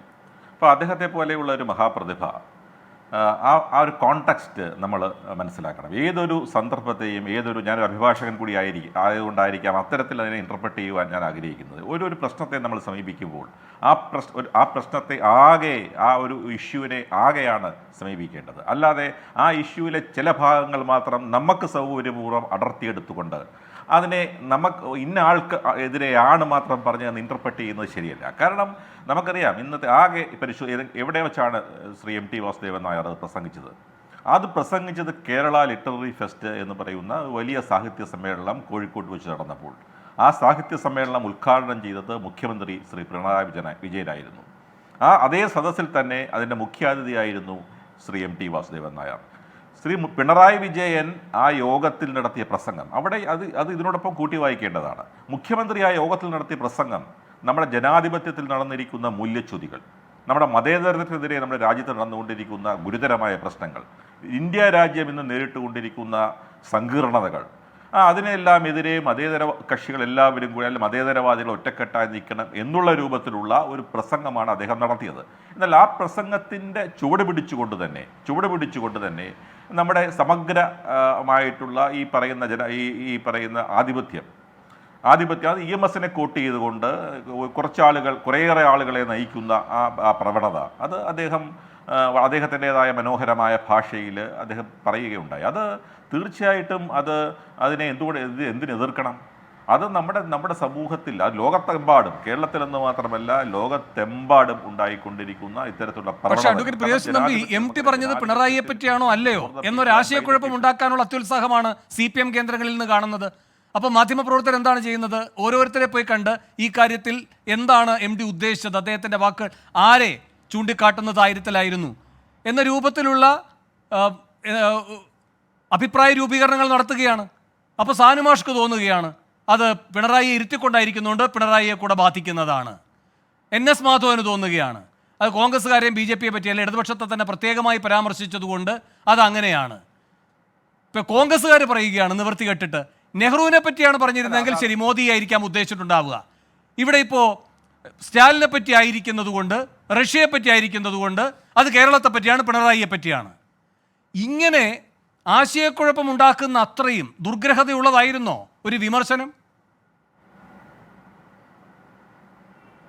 അല്ല, ഞാൻ അങ്ങ് ഇവിടെ പറഞ്ഞതിൻ്റെ ചൂട് പിടിച്ചുകൊണ്ട് തന്നെ ഞാൻ പറയട്ടെ. കാരണം ഈ വിമർശനം ഡയറക്റ്റ് അല്ല. കാരണം അത് എക്സ്പ്ലിസിറ്റ് അല്ലേ. കാരണം ഡയറക്റ്റ് ആയിട്ടുള്ള വിമർശനമാണെങ്കിൽ പേര് പറയണ്ടേ. അദ്ദേഹം ആരുടെയും പേര് പറഞ്ഞിട്ടില്ല. സംസ്ഥാനത്തിന്റെ പ്രിയോഷൻ തമ്പി, ഇന്ത്യൻ എക്സ്പ്രസിന്റെ എഡിറ്റർ മോദി ഇരിക്കുന്ന ഒരു വേദിയിൽ മോദിക്കെതിരെ പരാമർശം നടത്തുകയല്ല ചെയ്തത്. അദ്ദേഹം പറഞ്ഞത് ഗോയങ്ക് ഒരു കാര്യം പറഞ്ഞിട്ടുണ്ട്. ഒരു മാധ്യമ പ്രവർത്തകൻ ഭരണാധികാരിയുടെ പ്രശംസ കിട്ടുന്നുവെങ്കിൽ അയാൾ ചെയ്യുന്നത് മാധ്യമ പ്രവർത്തനമല്ല എന്ന് അപ്പോൾ തന്നെ ഉറപ്പാക്കണമെന്ന്. അത് മോദിയെ പറ്റിയല്ല എന്ന് പറഞ്ഞാലോ, ഈ മടിത്തട്ട് മാധ്യമങ്ങളെ പറ്റിയല്ല എന്ന് പറഞ്ഞാലോ? അതിനകത്ത് ചില സൂചനകൾ ഉണ്ടായിരുന്നു. ഇതിലിപ്പോ MT-യുടേതിൽ മോദിക്ക് മാത്രം ബാധകമായ സൂചനകളാണോ ഉണ്ടായിരുന്നത്? MT തന്നെ അല്ല, അദ്ദേഹം തന്നെ ദേശാഭിമാനിക്കുന്ന പ്രസ് റിലീസ് കൊടുത്തിട്ടുണ്ട്. ഇത് ഞാൻ സംസ്ഥാനത്തെ മുഖ്യമന്ത്രിയെ ഉദ്ദേശിച്ചല്ല അങ്ങനെ ഒരു സ്റ്റേറ്റ്മെൻറ്റ് നടത്തിയതെന്ന് വളരെ വ്യക്തമായി പറഞ്ഞ സ്ഥിതിക്ക്, അപ്പോൾ അങ്ങനെ നമുക്ക് ഇൻ്റർപ്രറ്റ് ചെയ്യാം എന്നുള്ളതല്ല. അത്തരത്തിൽ പല രീതിയിൽ ഒരു കാര്യത്തെ തന്നെ പല രീതിയിൽ ഇൻ്റർപ്രറ്റ് ചെയ്യാം. അത് ഈ ഒരു വ്യക്തിക്കെതിരെ അല്ല എന്ന് പറയുന്ന അതേ അവസരത്തിൽ തന്നെ ഞാൻ അത്തരത്തിലൊരു രാഷ്ട്രീയമായ രീതിയിലല്ല ഞാൻ സംസാരിക്കുന്നത്. കാരണം ഇത് ഇത്തരത്തിലുള്ള ജനാധിപത്യത്തിൽ ഇത്തരത്തിലുള്ള പ്രവണതകൾ ഭൂഷണമല്ല എന്ന് എല്ലാവർക്കും ആപ്ലിക്കബിൾ ആയിട്ടുള്ള രീതിയിലാണ് ശ്രീ MT വാസുദേവൻ നായർ പറഞ്ഞത്. ആ എല്ലാവർക്കും ആപ്ലിക്കബിൾ ആയ ഒരു വലിയ ഗണത്തിലെങ്കിലും പിണറായി ഉൾപ്പെടുമോ പ്രിയദർശൻ തമ്പി? ഒരു സ്റ്റേറ്റ്മെന്റിനെ അല്ല, തീർച്ചയായിട്ടും എല്ലാവർക്കും ബാധകമായ അദ്ദേഹം നടത്തിയ സ്റ്റേറ്റ്മെന്റിനെ നമ്മൾ അടർത്തിയെടുത്തുകൊണ്ട് ഒരാൾക്കെതിരെ മാത്രമാണ് പറഞ്ഞത് എന്നുള്ള രൂപത്തിലേക്ക് അതിനെ ഇന്റർപ്രറ്റ് ചെയ്യുന്നതിനെയാണ് ഞാൻ ചോദ്യം ചെയ്തത്. അത് പൊതുവായി ഉള്ള ഒരു പ്രവണതകളെ കാണിച്ചതാണ്. അല്ലേ? സാനുമാഷ് പറഞ്ഞ എന്താണ്? പിണറായി ഇരുത്തിക്കൊണ്ട് ചെയ്തിരിക്കുന്നത് കൊണ്ട് പിണറായിക്കുള്ള വിമർശനമാണത്.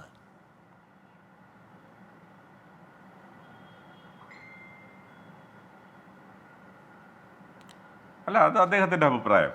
തീർച്ചയായിട്ടും അല്ല. അഡ്വക്കേറ്റ് പ്രിയദർശൻ തമ്പി, അപ്പോൾ പിണറായിയെ പറ്റി എന്തെങ്കിലും പറയുന്നെങ്കിൽ പിണറായി എന്ന് തന്നെ ആദ്യ മധ്യാന്ത പൊരുത്തത്തോടെ പറഞ്ഞുകൊണ്ട് വേണം വിമർശിക്കാൻ. അപ്പോൾ മാത്രമേ അത് പിണറായിയെ ബാധിക്കുന്നൊരു വിമർശനമാകൂ. അങ്ങനെയാണോ കരുതേണ്ടത്? അല്ല, അങ്ങനെയല്ല ഞാൻ സൂചിപ്പിച്ചത്. നമുക്ക് എല്ലാ പ്രശ്നത്തിലും എല്ലാ കാര്യങ്ങളിലും രണ്ട് കൺസ്ട്രക്ഷൻസ് പോസിബിൾ ആണ്. ഇപ്പൊ സതീശൻ പണിയെടുക്കുന്നുണ്ടെന്നേ, MT വാസുദേവൻ നായർ അതേ പണിയെടുക്കണമെന്ന് പറഞ്ഞാൽ അവിടെയാണ് ദാമോദരൊക്കെ പറയുന്നത് കക്ഷി രാഷ്ട്രീയത്തിന്റെ ഒരു കുഴൽക്കണ്ണാടിയിലൂടെയല്ല MT ആ കാര്യങ്ങൾ പറഞ്ഞിരിക്കുന്നത്. അത് അതിന്റെ ഗൗരവം കൂട്ടുകയാണ് ചെയ്യുന്നത്. ഒരു സംശയവുമില്ല. അദ്ദേഹം അങ്ങനെയല്ല. അല്ല, അതിനെ പൊതുവൽക്കരിക്കുകയല്ല വേണ്ടത്. കക്ഷി രാഷ്ട്രീയത്തിന്റെ കാഴ്ചപ്പാടിലൂടെ അല്ല എന്ന് പറയുമ്പോൾ പൊതുവൽക്കരിക്കാനുള്ള ഒരു അവസരമായിട്ടല്ല അതിനെ എടുക്കേണ്ടത്. കക്ഷി രാഷ്ട്രീയത്തിൽ തീർച്ചയായിട്ടും അത് ഞാൻ സൂചിപ്പിച്ചത് അദ്ദേഹം പറഞ്ഞ കാര്യത്തെ അദ്ദേഹത്തിൻ്റെ ലെറ്റർ ആൻഡ് സ്പിരിറ്റിൽ എല്ലാ രാഷ്ട്രീയ പാർട്ടി പ്രവർത്തകരും, എല്ലാ പൊതുജന പ്രവർത്തകരും, എല്ലാ രാഷ്ട്രീയ നേതൃത്വത്തിലിരിക്കുന്നവരും, എല്ലാ മന്ത്രിമാരും എടുക്കേണ്ടതാണ്. അല്ലാതെ അത് ഒറ്റ വ്യക്തിക്കെതിരെ മാത്രം തൊടുത്തുവിട്ട കുന്തമുനയാണ് എന്നുള്ള രീതിയിൽ ഇന്റർപ്രറ്റ് ചെയ്യുന്നതിൽ രാഷ്ട്രീയമുണ്ട് എന്ന് മാത്രമാണ് ഞാൻ സൂചിപ്പിച്ചത്. അഡ്വക്കേറ്റ് പ്രിയദർശൻ തമ്പി, ഇപ്പോൾ മോദി എവിടെ പോയാലും, ഇപ്പോൾ അദ്ദേഹത്തിൻ്റെ പാർലമെന്ററി പാർട്ടി യോഗത്തിൽ പോയാൽ അതിനേക്കാൾ നാണം കെടുത്തുന്ന രൂപത്തിൽ നാം എല്ലാം കാണുന്നതാണ്. പാർലമെൻറ്റിൽ വരുമ്പോൾ കാണുന്നത് എന്താണ്? എല്ലാവരും എഴുന്നേറ്റ് നിൽക്കുകയും ഈ മോദിയെ പുകഴ്ത്തിക്കൊണ്ടുള്ള മുദ്രാവാക്യം വിളിക്കുകയുമാണ് ചെയ്യുന്നത്. രാമനെയും മോദിയെയും പറ്റി മാത്രമാണ് അവിടെ മുദ്രാവാക്യം മുഴങ്ങുക, അല്ലേ? അവിടെ കൈയടിക്കാതെയും എഴുന്നേൽക്കാതെയും ഇങ്ങനെയുള്ള ഈ പറയുന്ന നടുവളച്ചുള്ള നിൽപ്പും ഇല്ലാതെ കാണുന്ന ഒരാളേ ഉള്ളൂ ദൃശ്യങ്ങളിൽ. അങ്ങേക്കറിയുന്നത് ഒറ്റയാളേ ഉള്ളൂ, ഗഡ്കരി. ഏത് രൂപത്തിലാണ് ആ പാർട്ടിയിൽ ഇപ്പോൾ ഉള്ളത് എന്നതും അറിയാവുന്നതാണ്. അപ്പോൾ ഇങ്ങനെ ഈ വാഴ്ത്തിപ്പാട്ട് സംഘം മുഖതാവിലും തെറിപ്പാട്ട് സംഘം പിന്നണിയിലും നിന്ന് പ്രവർത്തിക്കുന്ന ഒരു സംവിധാനം, അതിനോടുള്ള വിമർശനമാണ് ഉയർന്നിരിക്കുന്നത്.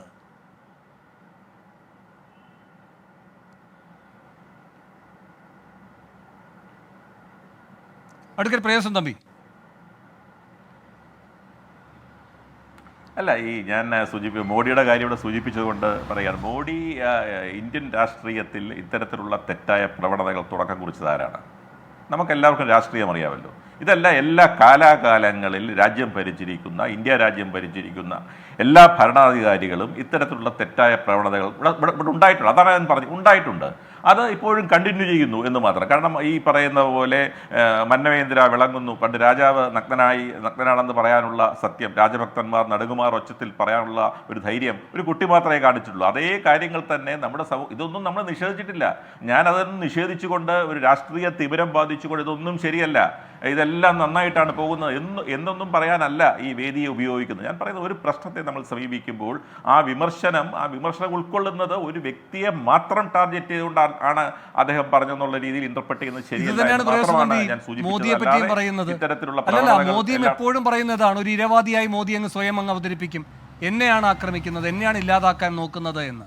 പിണറായിയും അത് തന്നെ ചെയ്യുന്നു. ശ്രീ വി ടി ബൽറാം, ഇവിടെ ഇപ്പോൾ പ്രിയദർശൻ തമ്പി അടക്കമുള്ളവർ മുന്നോട്ട് വെക്കുന്ന ഒരു പ്രതിരോധമുണ്ട്. ഒരാളെ മാത്രം കേന്ദ്രീകരിച്ചുള്ളതല്ല ഈ വിമർശനം, ഒരാളിലേക്ക് മാത്രമായി ഇത് കേന്ദ്രീകരിക്കപ്പെട്ടുകൂടാ. അതിനുള്ള മറുപടി എന്താണ് എന്ന് മാത്രവുമല്ല, അതിന് അനുകൂലമായൊരു സാഹചര്യം ഉണ്ടാക്കപ്പെടുന്നുണ്ട്, അതിൽ നിങ്ങൾക്കും കുറ്റകരമായ പങ്കാളിത്തമുണ്ട്. ഒരു ഉദാഹരണം പറയാം. ഇപ്പോൾ സതീശൻ വളരെ ശക്തമായി ഇദ്ദേഹത്തെ രാജാവ് എന്ന് തന്നെ വിളിച്ചുകൊണ്ടിരിക്കുകയാണ്. ഒരർത്ഥത്തിൽ എം ടിയും അതേ വാക്കുകൾ മറ്റൊരു രൂപത്തിൽ വിമർശന രൂപേണ അതേ കാര്യങ്ങൾ തന്നെ പ്രതിധ്വനിക്കുന്നുണ്ട് എം ടിയുടെ വാക്കുകളിലും. നല്ല കാര്യം. പക്ഷേ രമേശ് ചെന്നിത്തല പറഞ്ഞത് ഓർമ്മയുണ്ടല്ലോ, പ്രതിപക്ഷ നേതാവായിരുന്ന ഘട്ടത്തിൽ അദ്ദേഹം പറഞ്ഞത് ഞാൻ ശക്തമായി ഈ സർക്കാരിനെതിരെ എന്ന് വെച്ചാൽ പിണറായിക്കെതിരെ നിലയുറപ്പിച്ചു, പക്ഷേ എനിക്ക് എൻ്റെ പാർട്ടിയിൽ നിന്ന് പിന്തുണ കിട്ടിയില്ല. താങ്കൾക്കറിയുന്നത് പോലെ നിയമസഭാ തെരഞ്ഞെടുപ്പ് വരുന്ന ഘട്ടത്തിൽ VM സുധീരൻ KPC അധ്യക്ഷനായിരിക്കുമ്പോൾ ലാവലിനെ അതിശക്തമായി ഉന്നയിക്കാൻ മുതിർന്നു അദ്ദേഹം. പിണറായി തൃശ്ശൂരിലെത്തിയപ്പോൾ ഒരു പ്രതികരണം നടത്തുകയുണ്ടായി. ഞാനിവിടെ സുധീരനുമായി ബന്ധപ്പെട്ട് അദ്ദേഹത്തിൻ്റെ പിൻചരിത്രം പരിശോധിച്ചു. അപ്പോൾ വിശ്വസിക്കാൻ കഴിയാത്ത കാര്യങ്ങളാണ് പുറത്തു വന്നത്. പിന്നെ അക്ഷരം മിണ്ടിയിട്ടില്ല VM സുധീരൻ. ഇപ്പോൾ CP ജോൺ പറയുകയുണ്ടായി CPI എന്ന് പറയുന്നത് CPM-ന്റെ ബഹുജന സംഘടനയാണെന്ന്. തിരിച്ച് മറ്റു കേന്ദ്രങ്ങൾക്ക് പറഞ്ഞുകൂടെ ലീഗ് ഇപ്പോൾ CPM-ന്റെ ബഹുജന സംഘടനയാണ് എന്ന്? CP ജോണിനെ പോലെ അത്രയും മൂർച്ച തീർച്ചയുള്ള വാക്കുകൾ കൊണ്ട് കുഞ്ഞാലിക്കുട്ടി പിണറായി വിജയനെ വിമർശിക്കുമോ? വഹാബ് ഏതെങ്കിലും ഒരു അവസരം കിട്ടിയാൽ ഓടിയെത്തുമല്ലോ പിണറായി എവിടെ വിളിക്കുന്ന പരിപാടിക്കായാലും. അപ്പോൾ ഇങ്ങനെ അതിർവരമ്പുകൾ മായ്ക്കുന്നതിൽ അത്യുത്സാഹമുള്ളവർ നിങ്ങളുടെ ക്യാമ്പിലുമുണ്ട്. അതുകൊണ്ടാണ് പ്രിയദർശൻ തമ്പി പറയുന്നത് ഇത് ഏകമുഖത്തോടെയുള്ള വിമർശനമല്ല, അതിനെ പൊതുവായി തന്നെ കാണേണ്ടതുണ്ട് എന്ന്. ആ അവസരം അവർക്ക് നൽകിയത് ആരാണ്? രണ്ടാം ഘട്ടത്തിൽ ഇങ്ങനെ ആ ചർച്ച മറ്റൊരു രീതിയിലേക്ക് മനഃപൂർവ്വം വഴിതിരിച്ചു പോകണോ വേണ്ടയോ എന്നുള്ളത് നമുക്ക് ആലോചിക്കാം. ഞാൻ ശ്രീ പ്രിയദർശൻ തമ്പി പറഞ്ഞതും ശ്രീ ദാമോദർ പ്രസാദ് പറഞ്ഞതും രണ്ടുപേരും പറഞ്ഞത് നമ്മൾ കേൾക്കുകയായിരുന്നു. ശ്രീ ദാമോദർ പ്രസാദ് പറഞ്ഞത് വളരെ പ്രസക്തമായിട്ടുള്ളൊരു കാര്യമാണ്. കാരണം ഇത് നമ്മുടെ സാംസ്കാരിക ലോകത്ത് നിന്ന് അധികാര കേന്ദ്രങ്ങളിൽ ഇരിക്കുന്ന ആളുകൾക്കെതിരെ സ്ഥിരമായി ഉയരേണ്ടുന്ന സ്വാഭാവിക വിമർശനമാണ്. ഇത് ഉണ്ടാവുന്നില്ല എന്നുള്ളിടത്താണ് മറ്റെല്ലാവരും മൗനത്തിൻ്റെ മഹാവാൽമീകത്തിൽ സ്വയം അടയിരിക്കുന്നു. എന്തെങ്കിലും പറഞ്ഞു പോയാൽ അതോടുകൂടി ഇല്ലാതാകുമോ, അല്ലെങ്കിൽ തങ്ങൾക്ക് എന്തെങ്കിലും മറ്റു തരത്തിൽ ദോഷം സംഭവിക്കുമോ എന്നുള്ള ഒരു ഭയത്തിൽ, ആശങ്കയിൽ അങ്ങനെ എല്ലായിടത്തും തളം കെട്ടിക്കിടക്കുന്ന ഒരു മഹാമൗനം ഇവിടെ ഉണ്ട് എന്നുള്ളത് കൊണ്ടാണ് ശ്രീ MT വാസുദേവൻ നായരുടെ ഈ ഒരു പ്രസ്താവന അല്ലെങ്കിൽ അദ്ദേഹത്തിൻ്റെ വാക്കുകൾ ഇത്രത്തോളം ജനശ്രദ്ധ ആകർഷിക്കുന്നത്. ഇപ്പോൾ ശ്രീ പ്രിയദർശൻ തമ്പി പറഞ്ഞതിൽ അദ്ദേഹത്തിൻ്റെ ഈ ന്യായീകരണ പ്രവണത ദൃശ്യമാണ് എങ്കിൽ പോലും അദ്ദേഹം പറഞ്ഞതിൽ വസ്തുതാപരമായിട്ടുള്ള ഒരു അപാകത എനിക്ക് ചൂണ്ടിക്കാണിക്കാനുള്ളത്, അദ്ദേഹം പറഞ്ഞതുപോലെ അതിലെ ഉദ്ഘാടകനായിട്ടുള്ള മുഖ്യമന്ത്രി അവിടെ ആദ്യം നടത്തിയ പ്രസംഗത്തിൻ്റെ കണ്ടന്റിനോടുള്ള ഒരു റീജോയിൻഡറോ അല്ലെങ്കിൽ അതിനോടുള്ള ഒരു പ്രതികരണമോ എന്ന നിലയിൽ ശ്രീ MT വാസുദേവൻ നായർ സ്പോണ്ടേനിയസ് ആയിട്ട് അവിടെ പ്രസംഗിക്കുകയായിരുന്നില്ല. അദ്ദേഹം തലേ ദിവസം തന്നെ തൻ്റെ 10-12 വർഷം മുമ്പത്തെ പ്രസംഗം അല്ലെങ്കിൽ ആ ലേഖനം അത് എഴുതി കൊണ്ടുവന്ന് പ്രസക്തമായിട്ടുള്ള ആ വാചകങ്ങൾ അവിടെ വായിക്കുകയായിരുന്നു. അദ്ദേഹത്തിൻ്റെ പ്രസംഗം മിക്കവാറും എല്ലാം എഴുതി കൊണ്ടുവന്ന ടെക്സ്റ്റിൽ നിന്നുള്ള വായനയായിരുന്നു. അപ്പോൾ ഇത് നാളെ മുഖ്യമന്ത്രിയുമായി എനിക്കൊരു വേദി പങ്കിടാനുണ്ട്, അവിടെ എനിക്ക് പ്രസംഗിക്കാനുള്ള പ്രസംഗമാണ് ഇത് എന്നുള്ള ഒരു മുൻനിശ്ചയപ്രകാരം ശ്രീ MT വാസുദേവൻ നായർ പറയുന്നതാണ്. അതിൻ്റെ സാഹചര്യം എന്താണ് എന്നുള്ളതാണ്. അത് മറ്റ് പൊതുവൽക്കരിച്ചുകൊണ്ട് ഒഴിഞ്ഞു മാറാൻ സാധിക്കുമോ? ഇവിടെ കഴിഞ്ഞ കുറച്ച് കാലമായിട്ട് ഒരു ജനാധിപത്യ സമൂഹത്തിന് ഏതാണ്ട് അശ്ലീലമാവുന്ന തരത്തിലുള്ള ഒരു വ്യക്തിപൂജയുടെ അന്തരീക്ഷം CPM-മായി ബന്ധപ്പെട്ടും പ്രത്യേകിച്ച് പിണറായി വിജയനുമായിട്ട് ബന്ധപ്പെട്ടും ഉണ്ടാകുന്നു. MT വാസുദേവൻ നായരുടെ ഈ പ്രസംഗത്തിലെ പ്രധാനപ്പെട്ട ആശയം എന്ന് പറയുന്നത് കമ്മ്യൂണിസത്തിൻ്റെ അപജയം എങ്ങനെ ഉണ്ടായി എന്നുള്ളതാണ്. അതിൽ അദ്ദേഹം ചൂണ്ടിക്കാണിക്കുന്ന ഒരു കാരണം കമ്മ്യൂണിസ്റ്റ് പാർട്ടിയിൽ മുൻപില്ലാത്ത തരത്തിൽ വ്യക്തിപൂജയുടെ ഒരു അന്തരീക്ഷം കടന്നു വന്നപ്പോൾ അത് സോവിയറ്റ് യൂണിയനെ എങ്ങനെയാണോ തകർത്തത് അത് കേരളത്തിലും അതേ തരത്തിലുള്ള ഒരു തകർച്ചയിലേക്ക് കമ്മ്യൂണിസ്റ്റ് പ്രസ്ഥാനത്തെ നയിക്കുമോ എന്നുള്ള വളരെ കൃത്യമായിട്ടുള്ള രാഷ്ട്രീയ ചോദ്യമാണ് അദ്ദേഹം അവിടെ ഉന്നയിക്കുന്നത്. ആ രാഷ്ട്രീയ ചോദ്യത്തിൻ്റെ സാഹചര്യം എന്താ? പിണറായി വിജയനുമായി ബന്ധപ്പെട്ട് ഇവിടെ ഈ നിലയ്ക്കുള്ള എന്തെല്ലാം വിശേഷണങ്ങളാണ് കഴിഞ്ഞ കുറച്ച് കാലങ്ങളായിട്ട് നമ്മൾ കേൾക്കുന്നത്. പിണറായി വിജയൻ കേരളത്തിന് കിട്ടിയ വരദാനമാണ് എന്ന് അദ്ദേഹത്തിൻ്റെ മന്ത്രിസഭയിലെ മന്ത്രി വാസവൻ പറയുന്നു. പിണറായി വിജയൻ സൂര്യനെ പോലെയാണ്, അടുത്ത് ചെന്നാൽ കരിഞ്ഞു പോകുമെന്ന് പാർട്ടി സെക്രട്ടറി ആയിട്ടുള്ള എം വി ഗോവിന്ദൻ പറയുന്നു. പിണറായി വിജയൻ ഇതിഹാസ പുരുഷനാണ്, ഇതിഹാസ പുരുഷന്മാരോട് ആളുകൾക്ക് സ്വാഭാവികമായിട്ടുള്ള ആരാധന തോന്നും എന്ന് കേന്ദ്ര കമ്മിറ്റി അംഗമായിട്ടുള്ള ഇ പി ജയരാജൻ പറയുന്നു. പിണറായി വിജയൻ സഞ്ചരിച്ച ബസ് മ്യൂസിയത്തിൽ വെച്ചാൽ ലക്ഷക്കണക്കിന് ആളുകൾ ടിക്കറ്റ് എടുത്ത് കാണാൻ വരും എന്ന് മറ്റൊരു കേന്ദ്ര കമ്മിറ്റി അംഗമായിട്ടുള്ള എ കെ ബാലൻ പറയുന്നു. അതോടൊപ്പം അദ്ദേഹത്തെ സ്തുതിച്ചുകൊണ്ട് ഓരോ കാലത്തും ഇറങ്ങുന്ന പുതിയ സ്തുതിപ്പാട്ടുകൾ അത് പലതും ട്രോളായിട്ട് പിന്നീട് മാറുകയാണ്. കാരണഭൂതൻ എന്നുള്ളതും ഈ കപ്പലിൻ്റെ ഒരു കപ്പിത്താനുണ്ട് എന്നുള്ളതുമൊക്കെയുള്ള അവരുടെ ഭാഗത്ത് നിന്നുള്ള ഇത്തരത്തിലുള്ള പല വിശേഷണങ്ങളും ജനങ്ങൾക്ക് ഒരു പരിഹാസത്തിൻ്റെ രൂപത്തിൽ പിന്നീട് മാറുകയാണ്. ഇപ്പോൾ പുതിയതായി പുറത്തു വന്ന പാട്ടിലെ വിശേഷണം എന്താ? അതും ഈ പി ജയരാജൻ അടക്കമുള്ള ആളുകൾ ന്യായീകരിക്കുകയാണ്.